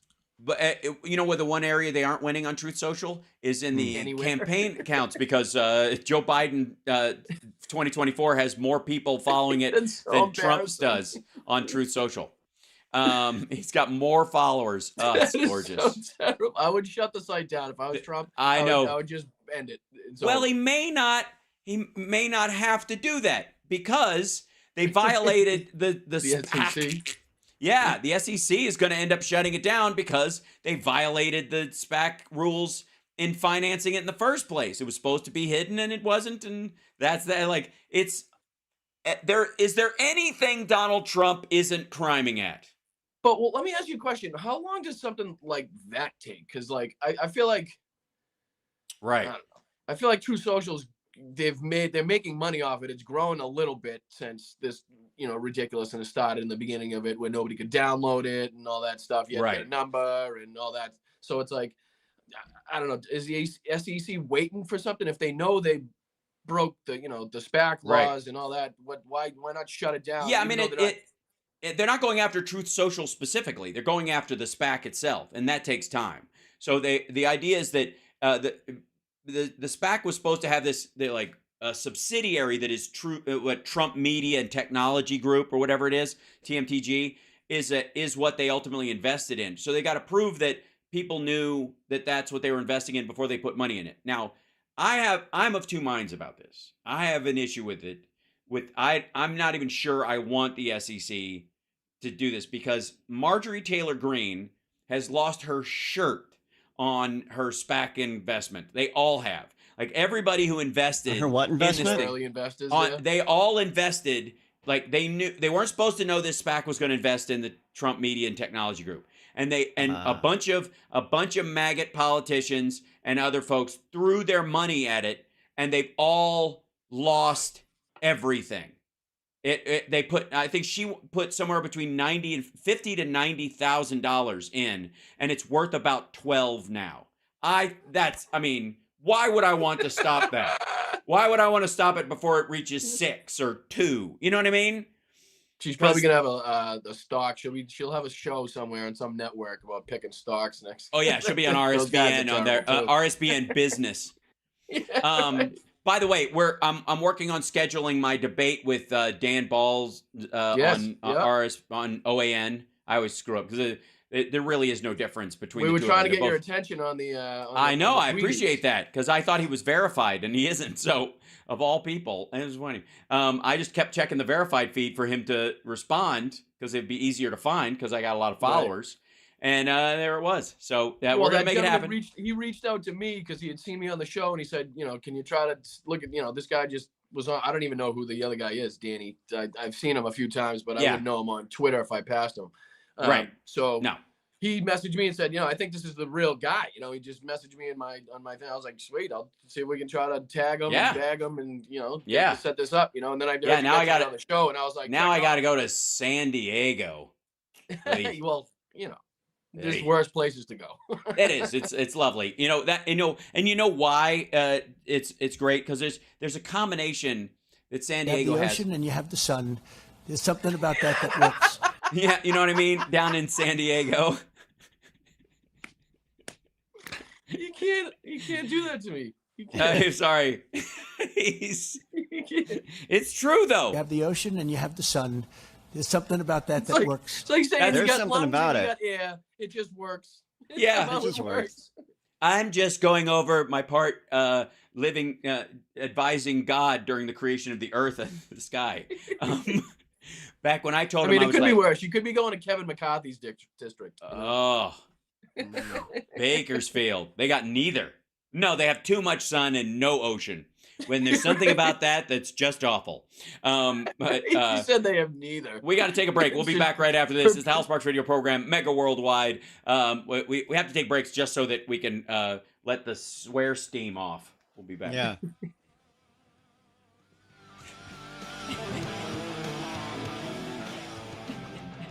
Phew, are we off? Okay. It's just perpetually going.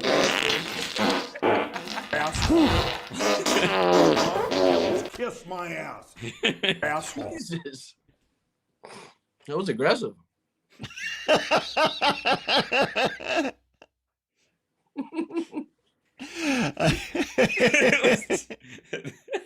That was aggressive. That was There's aggressive. something about the cheering tone of saying that was aggressive that made it even better. That's so funny. Sound like a bacon, egg, and cheese morning. Yeah, right. Don't touch my hands because they're dirty. They've been in my pants. Sorry. Summer brought me coffee during this. I'm going to spit it all over my gear. Hi, Summer. Yeah, she already left. She ducks in, and she's great. She wouldn't recognize me saying her name anyway. Yeah, she would. Summer. Yeah. Summer, million. Oh, okay. So we gotta. Okay, we'll get to. Oh, there's also that Russia, ratified their nuclear test ban treaty. They're out of that one. Yeah, they left. Yeah. Oh, and their first test failed. That was the other piece of news. The one that India was successful on. Yes. Yeah. The let's see. Going to the moon. Mm-hmm. No, I mean one of their first nuclear test. They already had one. Yeah, I mean they've got the stuff. It's not new. They've got all their gear. They're just testing. They have to. I swear to God, I just thought that would have been mentioned in the article that I read, saying they were out of. Yeah, here it is. Yeah. Russia's latest nuclear test launch failed. Recent test launches of Russia's nuclear-capable Yars and Bulava missiles proved to be a failure, according to the main intelligence directorate of Ukraine. On November 1st, the aggressor state Russia ran an unsuccessful test of the RS-24 Yars intercontinental ballistic missile, which is the main element in the surface component of Russia's strategic nuclear forces. I said in 1991, thank you. In 1991, when the Soviet Union fell, you can't tell me that during George H.W. Bush's time in office, former head of the CIA, former vice president under Ronald Reagan, that we didn't paratroop people into all those nuclear sites and start planting malware everywhere in that stuff. Are you kidding me? Well, you're locked into the Hal Sparks radio program, Mega Worldwide. Welcome back to the show. We got Boston Brian and our dear friend Johnny Million. Septicemia Johnny, as he likes to be called now. He's because he got. If he dressed more like Jim Jordan, we could call him Jacket Off Johnny. That would work, right? You could wear, jacket on, jacket off. Yeah, whatever you like. Jacket less, jacket free. That's the way I look at Jim Jordan. I don't think I could abide with jacket less. No, I don't think so. I think you'd never mind. I can't. I'm stopping. Okay. So one of the things we were talking about during the break, and this is serious business, is that Russia got rid of its, got out of the nuclear non-proliferation treaty and the nuclear test ban treaty. And they ran a test of their Yars and Bulava missiles, the ones that carry their warheads. And people will be shocked to find out that that they failed. That their Do you know what type of failure it was? No, it was a launch failure. The rocket itself. So it never got up. Yeah, let's see. Standing wave improved air components. Yeah. Nope, it never got off the ground. Brian's making himself laugh now. He is good. It's good stuff. I'm trying to. All right. So it never got up, huh? Yeah. So and it's interesting because they just met with North Korea about getting munitions from them. And then both of them have rocket fails in short order at almost the exact same time. At the same time, by the way, that China on their new maps have started renaming parts of Russia with the Chinese names that they had before the Russo-Chinese War. What? Yeah. And same thing with the edge of North Korea. There's state maps? Yes, on state maps, China is now referring to parts of the former Soviet Union and the current state of Russia, Russian Federation, as by their Chinese names from before they lost them in the war. That's not reassuring if you're Vladimir Putin or his circle. But I mean, and my first thought would be, it almost seems like Russia would know about that already. Like it was some sort of deal agreement, because I don't see how that would help China to not right. do that before anything happened. You know what I'm saying? Well, that's exactly the timing of it. That's what makes it so curious, is that Putin had just had this meeting with Xi Jinping, and they're like, we're best buddies. And then as soon as Xi Jinping returns back to China, it was almost immediate. Those maps turned on that reclaim parts of Russia as China. Right. And I gotta say, I would find it very hard to believe that in exchange for them doing nothing on Ukraine, because China's been giving them their equivalent to the AR-15 maybe, and their knockoff of the M4, which sucks, which by the way is all over the Hamas territories. It's all AK-47s and the Chinese knockoff of the US M4, which is a single shot but can be modified, kind of like an AR-15.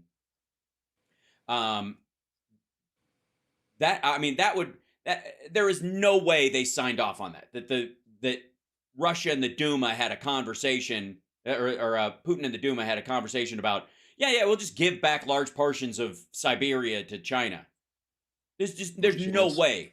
And they didn't say anything. It just happened. And when China does that about areas of the Philippines, or the islands around Japan that they claim, whenever they talk about that stuff, the entire region squeals. Japan does it. They'll yell on behalf of the Philippines and vice versa. Everybody in the South China Seas, the second China just names something by its old name or calls it by something new that claims it as their own, everybody bails. Hey. Yeah. But Russia had zero response to this, and it's not because they don't know. What's your thought? More equipment, maybe? No, I think they are powerless to say anything. I think they're afraid. I think they recognize. Really? Yeah, I think they recognize that in many cases, they have become a satellite state of China in terms of the goods that they're getting. Their consumers are getting dumped. Blood in the water, basically. Yeah. And there's no way they're getting so much of their electronics and their consumer goods and their material goods, and I wonder if it had to do with health. I wonder if you saw something in Putin's health that was like, listen, I mean, if we're going to do something, we do it now, and we'll be ahead of the game. This is the worst double of Vladimir Putin I've ever met. This guy's got whatever. It must be contagious. He met with Can you deflate this one a little bit? Yeah, his pod body. Yeah, this one's a little too bloated for me to buy it. So either way, think of any other country in the world. If the UK and the Falkland Islands, think of another country just renaming the islands and going, yeah, that's ours now. Or even the conversation about Burma and Myanmar and East Timor and all of those moments where a larger force or another force that is you don't think of as larger necessarily. You had the islands off of the UK that the Nazis took over there, right? And they built all their forts on. Why can't I think of those? The Gil. What are they? Yeah. But that's the. It's okay. It happens to old people all the time, and you're aging right along the rest of us. But the channel, no, they're always smarter. Right. It's well, they can Google it. Nobody can see them. But they are also smart. So that part of it, with the ruble collapsing because it's fallen again. And it's worth a penny now. And it was at one point it was worth 1.8 pennies, and that was a victory. Now it's a 1-to-1, 1 cent. And at the same time that this has happened, China had its first credit contraction in its history this week. That's wild. And wow. Right. And I gotta say, I don't know what the Chinese paid Joe Biden to do on their behalf, but it was terrible. Yeah, you know what? They didn't get the best end of the deal. I don't think on that one.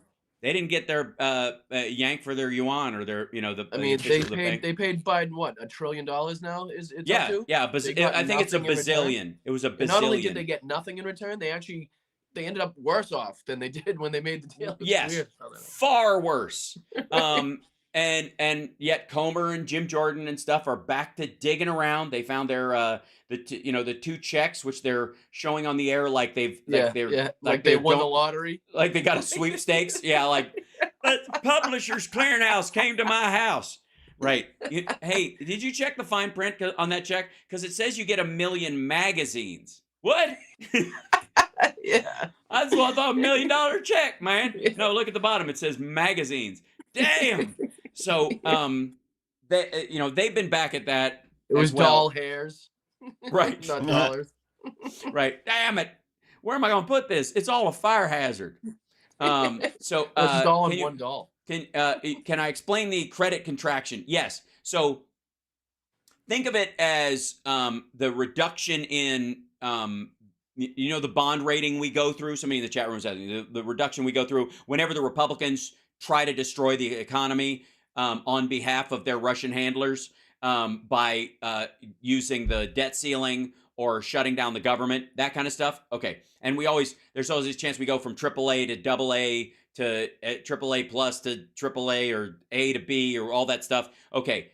China has never done that in its existence, because the minute it started to open up is when the credit started. And ever since then, there's been so much need for the credit, and because there's been so much growth in this entire time, because you had as many people in China, you have as many people today living in poverty as there are Americans, period. There are 300 million plus Chinese people who are living on less than $2 a day. And the people just above them, there's about 100 million who are living at, under $4 to $5 a day. Still, that's now. That's after all this stuff.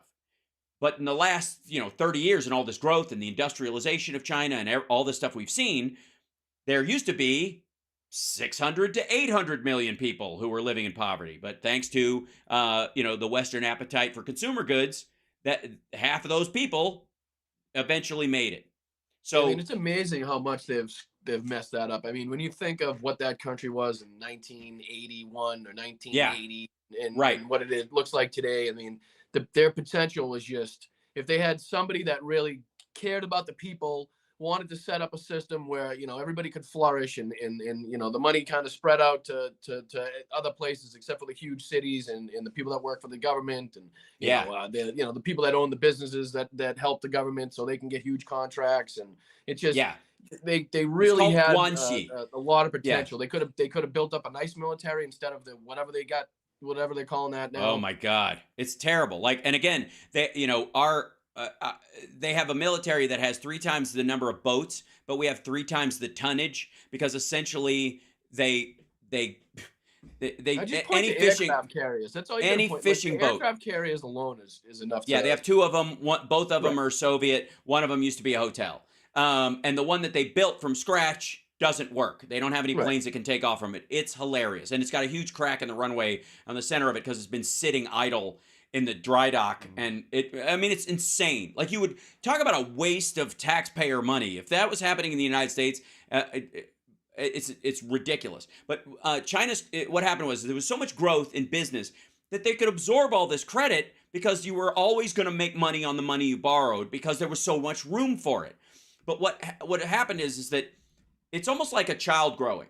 You're going to reach your static height, whatever your genetics are. You're going to reach your static height at some point.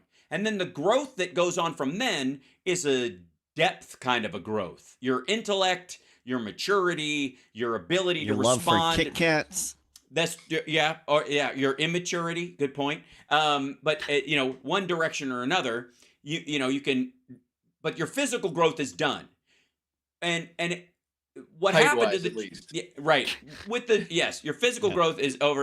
Right. It gets cold or warms up really quickly. But the point is, what happened was instead of, I know. So in the case of China, it's like they went, okay, we're now reaching the point where we've physically grown as far as we're going to grow. So now we grow in depth and intelligence and maturity. But instead, they just started wearing lifts. And the lifts got higher and higher to where they're walking around in Herman Munster shoes, telling the world they're barefoot. And then they keep doing it. And then they step up on top of a cardboard box and go, I'm really this tall. And then the cardboard box can't hold the weight anymore. Contraction. That's what happened. Right. That if you loan money to a company in China right now, you will lose money for the first time except in the situations where graft and stuff steals it, you are guaranteed to lose money. There is no room for that growth. I mean, and there's still U.S. businesses falling out of there like it's like there's no tomorrow. They're too, running for the exits. I mean, you could argue that the only reason Joe Biden is meeting with Xi Jinping next week in San Francisco, or next month in San Francisco, and that Tony Blinken has been having these meetings is so that they can keep them busy while Apple gets out. Apple is building a factory the size of their Foxconn factory in Vietnam, and they're building another one in Mexico. And when those two are done, they will shut down the Chinese factory. That's that. I'm not saying I predict it might. It's definitely happening. They are, but until that happens, you've got the world's first $1 trillion company and one of the most highly valued American companies predicated on Chinese factory workers and Chinese factories being functional for the time being. There's such a blow to China too to have Apple.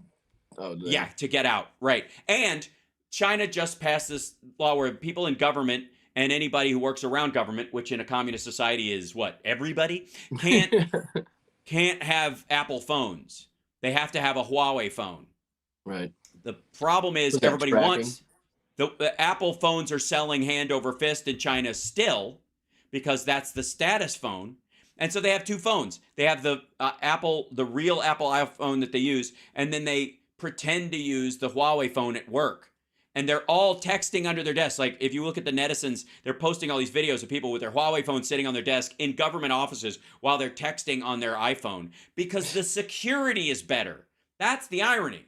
Apple iPhones are better at privacy. I mean, there is no privacy with a Huawei phone. None whatsoever. The mic is always on. It's always recording you. Period. End of story. The camera can be turned on without a light. It's always on. Just assume it. But the Apple iPhone actually has a lot of features. Even the newest OS that Apple has put out allows you to use what's effectively a tacit VPN. You don't even have to have a VPN in it. It will bounce your IP through someplace else so people can't track where you are while you're on your phone if you're using Starbucks's Wi-Fi or something like that. Right. Yep. We got to take a break. We'll be back right after this for the final block. And I want to congratulate Boston Brian for getting through 3 segments without swearing. We'll see if we can have a happy ending. I'm very impressed. I honestly. That's our happy ending right there. It might be. Yeah, absolutely. Oh, yeah, that's normal. We'll be back right after this.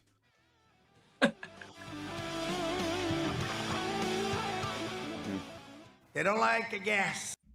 I should have hit him with a "let's effing go" right at the end there. Yeah, right.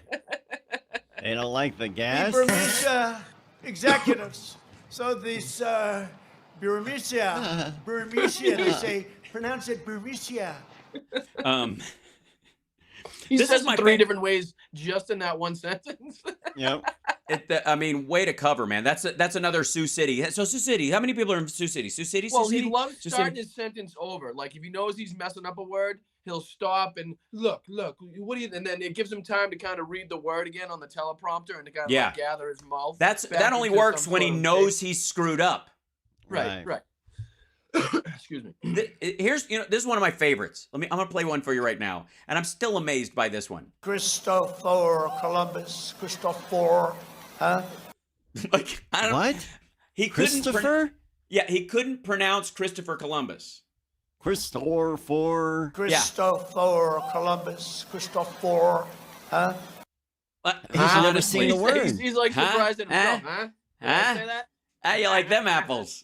Christopher Columbus. It's like when they gaze upon Yosemite. Hey, I got a number. How do you like them apples? Yeah, right. Totally.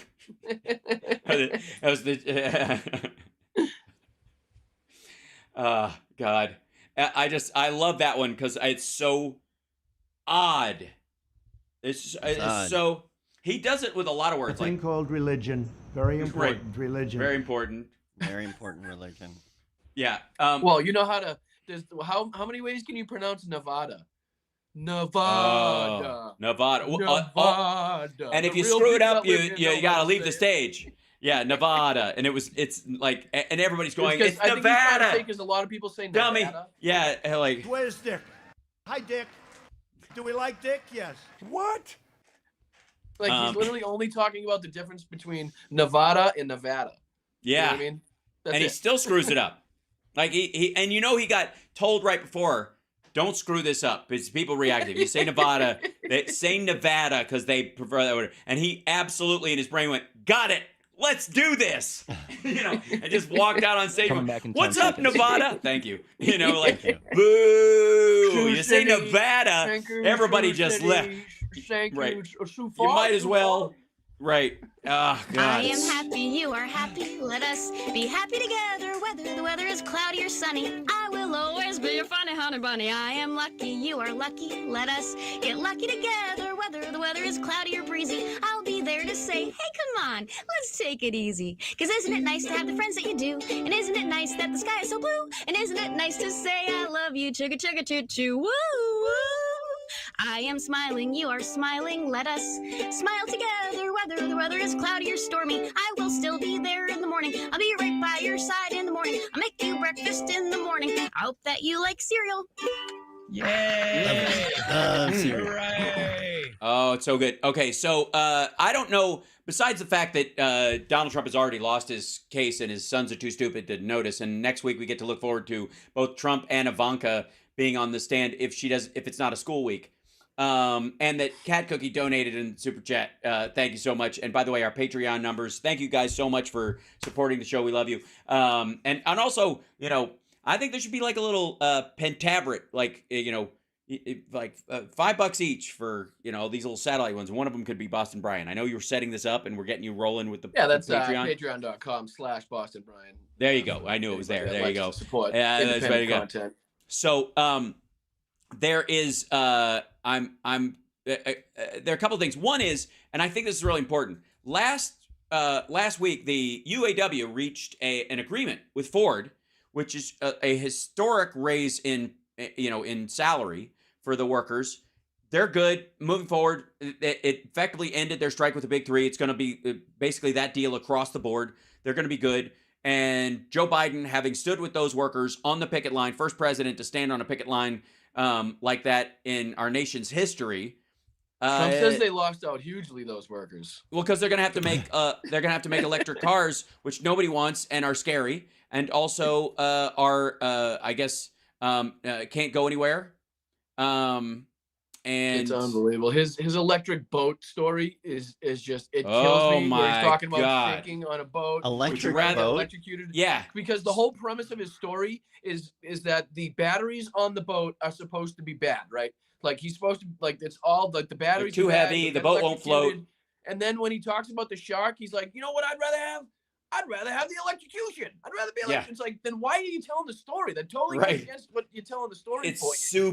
Super weird. So so Johnny, if you didn't see this, he's been making this case for a while that he was talking to some dude who makes Evinrude engines down in South Carolina. And the guy says they want everything to be all electric now. And he's like, if you're out in a boat and you're sitting on, the batteries are too heavy and you'd have to, they won't float and all kinds of nonsense. And he goes, what if you're out in he asked the guy, he goes, hey, if you're out in the ocean and your boat starts to sink there, but you get turns into Norm Macdonald. What happens if you're in an electric boat and it starts to sink there and you get electrocuted?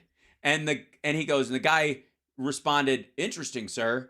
And he thought it was a great question. Yeah, he thought it was a great question, and he was like, it was like he posed a question this guy had never heard, and the guy was basically like, what you say. The reason you say interesting, sir, is so you don't have to go, that's the stupidest thing I've ever heard in my life. Because that's the translation. Interesting, sir, is, oh my God, you're an idiot. Just saying in normal human speak in that moment. Right. But he goes on to say that if the boat sinks, do you get electrocuted from the batteries? Okay, first of all, why is the boat sinking if it's still got a charge in the batteries? We'll get there later, whatever.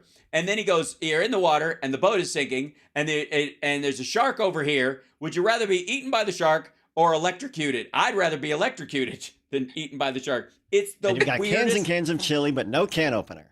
Not to mention boats already have batteries on them. Right. They just don't have the amount that it would need. They don't have lithium ion. I don't know if they're talking about like an outboard electric engine or if they're going to have like just a ton of batteries in the boat. But either way, it would help with the center of gravity. It would help keep the boat more afloat. More centered in waves. So it would be a The last boat I was on had 3 casinos, for crying out loud. Yeah. Yes. Well, that's the thing. Trump is never going to set foot on a cruise ship because he just doesn't believe they can float. Let's just be honest. You know I swear to God. He can look at him floating, but he was not going to step on. 7 restaurants and over 6,500. Oh my God. They're apartment buildings laying on their side with a boat motor in the end. It's insane. So my big thing is that there have been a bunch of advancements. I talk about the nuclear diamond battery a bunch. A while back last year we were talking about it, and it just kind of hums by in the background. And for those of you that don't know, it's a battery that lasts 28,000 years. Is effectively it uses it can use thorium, it can use spent uranium, it can use carbon-14 level radiation, and whatever material you use as the radioactive, it's leftover, the carbon-14 left over from coal plants and from nuclear plants as well. You wrap that in fake diamond. Basically, we can make artificial diamond anything now. It's super cheap, and effectively it produces a charge in its reaction with the outer shell, this diamond shell, forever. It doesn't explode. It doesn't get charged. The charge comes from the radiation internal to it. And currently they have one about half the size of a AA. It puts out about that much charge. And you do an array of those, and that's, for those of you who don't know, the Tesla home battery is an array of rechargeable AA batteries. If you open it up, if you crack it open, it's a bunch of rechargeable AA's in a row, just like end to end, just stacks and stacks and stacks and stacks of them. This never has to be charged. The charge comes from within it. It's a nuclear diamond battery. People can go look it up. This is just the beginning. Wow. One of the reasons why we're transitioning to electric-based machines and vehicles and all that kind of stuff is because of this technology, not because of lithium ion, not because of solar, not because of wind, but because this is going to be the standard. That radiative batteries like this are going to eventually, the technology is going to grow, and that you're going to get an appliance at some point in the very near future that powers itself forever. Like that. Thanks, Johnny. You all right? And like Johnny, it always has gas. It's like that movie with Tom Cruise and Cameron Diaz, where he's trying to save the brilliant young scientist that came up with the battery that lasts forever. There. Yes, that's I got but news it got for you. too hot at some point. It got too hot. It ended up, exploding into something. Was that the last Cameron Diaz movie? Night and Day, I believe it's called. No, because she was in. Didn't they do one of the Charlie's Angels after that? I think you're right. Sorry. Which is, by the way, my belief about how Donald Trump hires attorneys is that he desperately wants to be Charlie. Movies? He wants to be Charlie in Charlie's Angels, so he hires women who look like they could be Charlie's Angels to be his lawyers. Hello, Angels. She's Alina Bobbitt. She'll sign anything you put in front of her. She's But Alina Habba. Have you ever seen the TV series? I don't know how long ago it was. It's called Manhattan. It's all about the Manhattan Project. Yes. In Los Alamos. Yep. You've seen the series? Yes. Oh my God, it's unbelievable. Yeah, it's so great. Incredible. Can't stop watching it. We're almost out of time. Otherwise, we would go off on a tear, and that happens. Right. So I want to thank you, Boston Brian. Follow Dem Boston Brian, and also support him via Patreon at patreon.com/Boston Brian, because you're a good person and you want to help us. Appreciate you, Hal. Float a rising tide lifts all boats. That's what we're shooting for. As Joe Biden would say, from the middle out and the bottom up. That's what we're trying to do as we politically twerk for the rest of you. That would be the version of that. Anyways, we'll see you next time. Thank you guys so much. Take care of yourselves and take care of somebody else. Love you, Johnny Million, and off we go. Have a good one. Bye.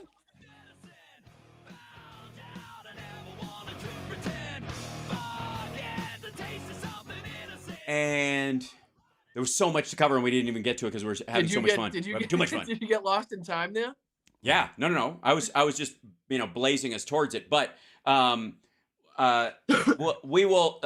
Boston Brian, I'm gonna have you on like midweek or something like that. We'll have to we'll find a time this week and we could talk, in swearing zone. Same thing with Texas Paul. I'm gonna have him on this week so that we can actually have a show and he could just let his freak flag fly, as it were. That was good. I feel like you were great. You did fantastic. Even with your, no, I mean, like, I'm not worried about swearing as much yeah, than I was, before. I was kind of I was thinking about my words before I said them, kind of like. That's a weird but thought. It almost messed me up to a point. Yeah, sure. You don't want to overdo it. Oh my God, the thing I showed this week where Greg Kelly showed Joe Biden swearing in as vice president, and he hesitates in one line because he's waiting for the millisecond. Yeah. He's like that. I think. Well, it's like when you get married and you have to repeat after the priest, and you don't know if you're. You don't know when they're done. When you're doing your vows and you're like, all right, is that the end of it? I forget what he says. In the rehearsal, I was drunk, so I forgot what he said. So is that the end of that one? And he kind of takes a second, and then you repeat it. It's also up to them. Like it's up to the judge that's reading. He might do a full line. Yeah. But he just waited till it was done. And of course they show a shot of Joe Biden without showing the judge in it on purpose.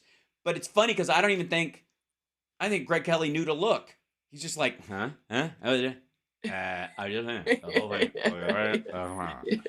I right? I would let him drive my bus. So I find that shit fascinating. And the 2 checks story, we'll get into that this week because that's just gonna die. And then we never got to talk about pouring concrete with you as well. But we'll get into that as it goes forward. I can't wait for Ivanka's testimony. Look, I didn't do the financial statements. I was in charge of eyeyeshadow. Concrete?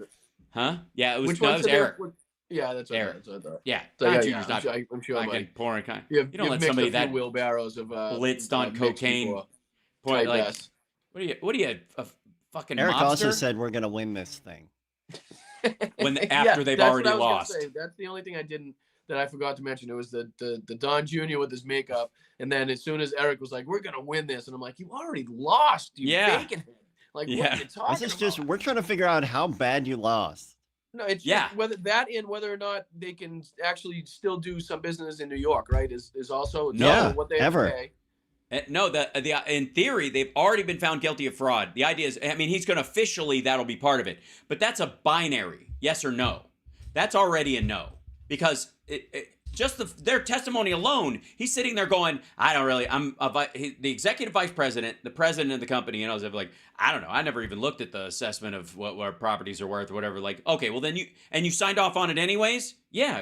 That's what the accountants are for. That's what right. Then you shouldn't be fucking running a business here. If you don't know what the fuck you're doing, these are buildings. We're not talking about some fucking dude with an Etsy store for fuck's sake. Well, didn't all the people that they quote unquote they're experts that they outsourced, didn't they all say that the Trumps had plenty to say about how much everything was worth? Yeah, well, absolutely. They're using their figures. That was the thing with Eric. They showed him an email where he sent to Mazars what the properties he was in charge of were worth. Yeah. Which is his. So garbage in, garbage out. They were using his numbers. Yeah, and he's like, I didn't have any. I think there was no victim like this. Like it's a victimless crime. When this is literally how we base our economy off of what things are worth, what things it cost, what something would pay for something. Total square footage, price per foot. It's like this is how we base. The realty off of people. It's a real important thing. If you can't have trust and you don't know what something's cost, and anybody can just charge whatever the hell you want for anything, then it's going to screw a lot of things up. Yeah, and I mean it's absurd.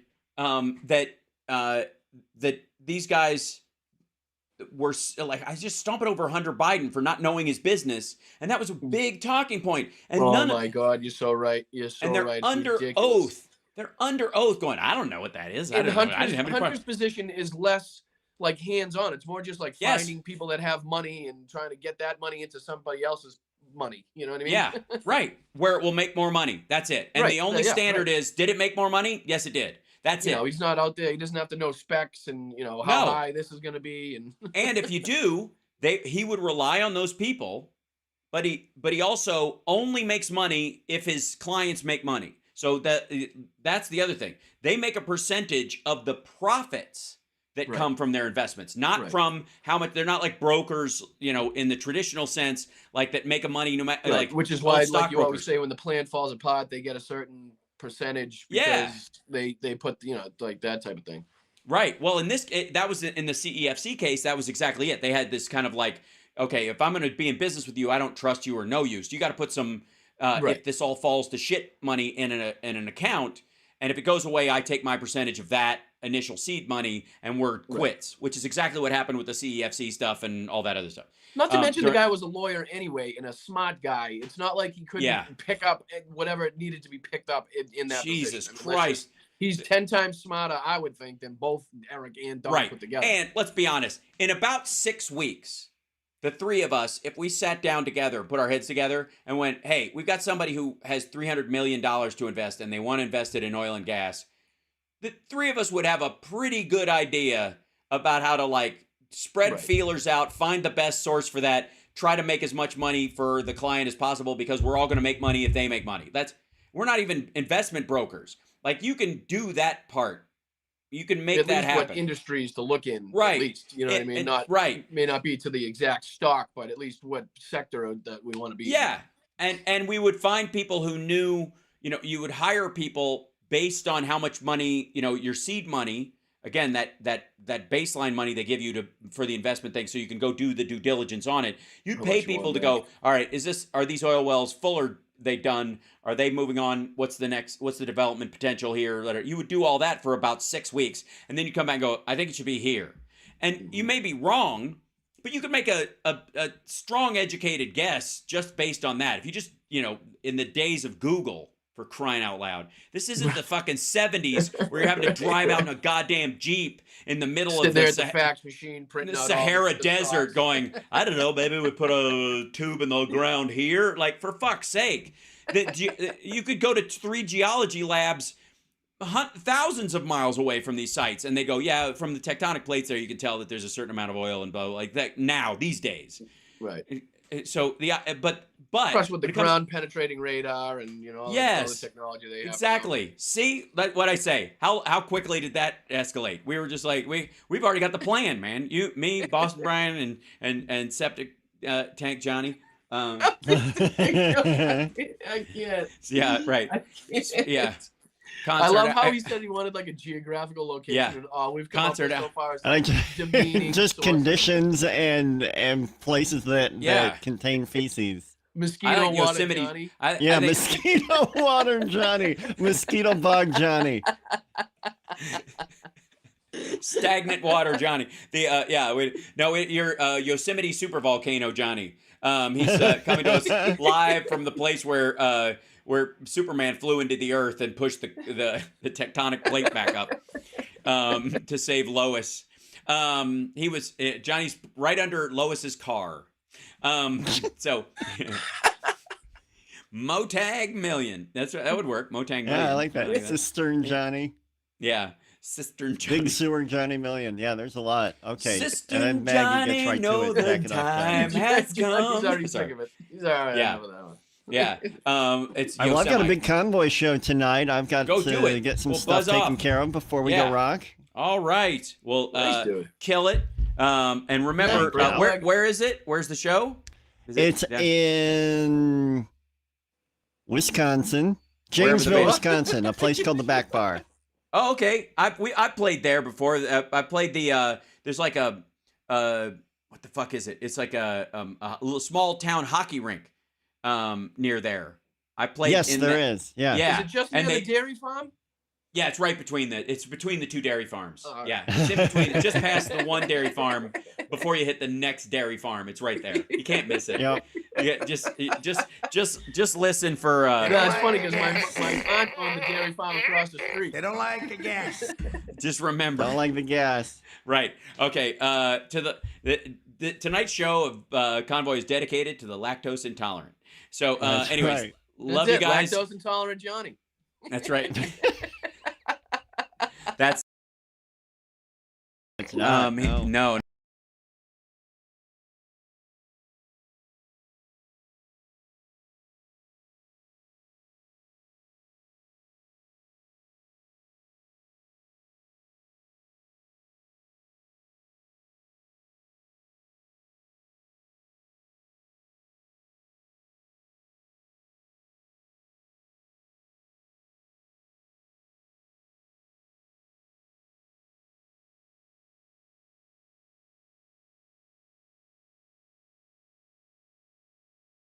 Why'd that happen? Something got muted. All right. I don't know. As soon as I said I shit myself. That's what, I was trying to help you out. I was trying to hide. I was trying to do you a favor. Everybody's like, no sound. I think Johnny just said he shit himself. No sound. I was trying to help you. Syphilis Johnny just shit himself. All right, I was just. We're They're all just like, recapping what you now missed. the swear button works. Yeah, right. Sure does. Yeah, that's right. Absolutely. Well, I do appreciate the both of you guys, Johnny. I hope you have a great show. Yeah. Right. Hold on. Oh my.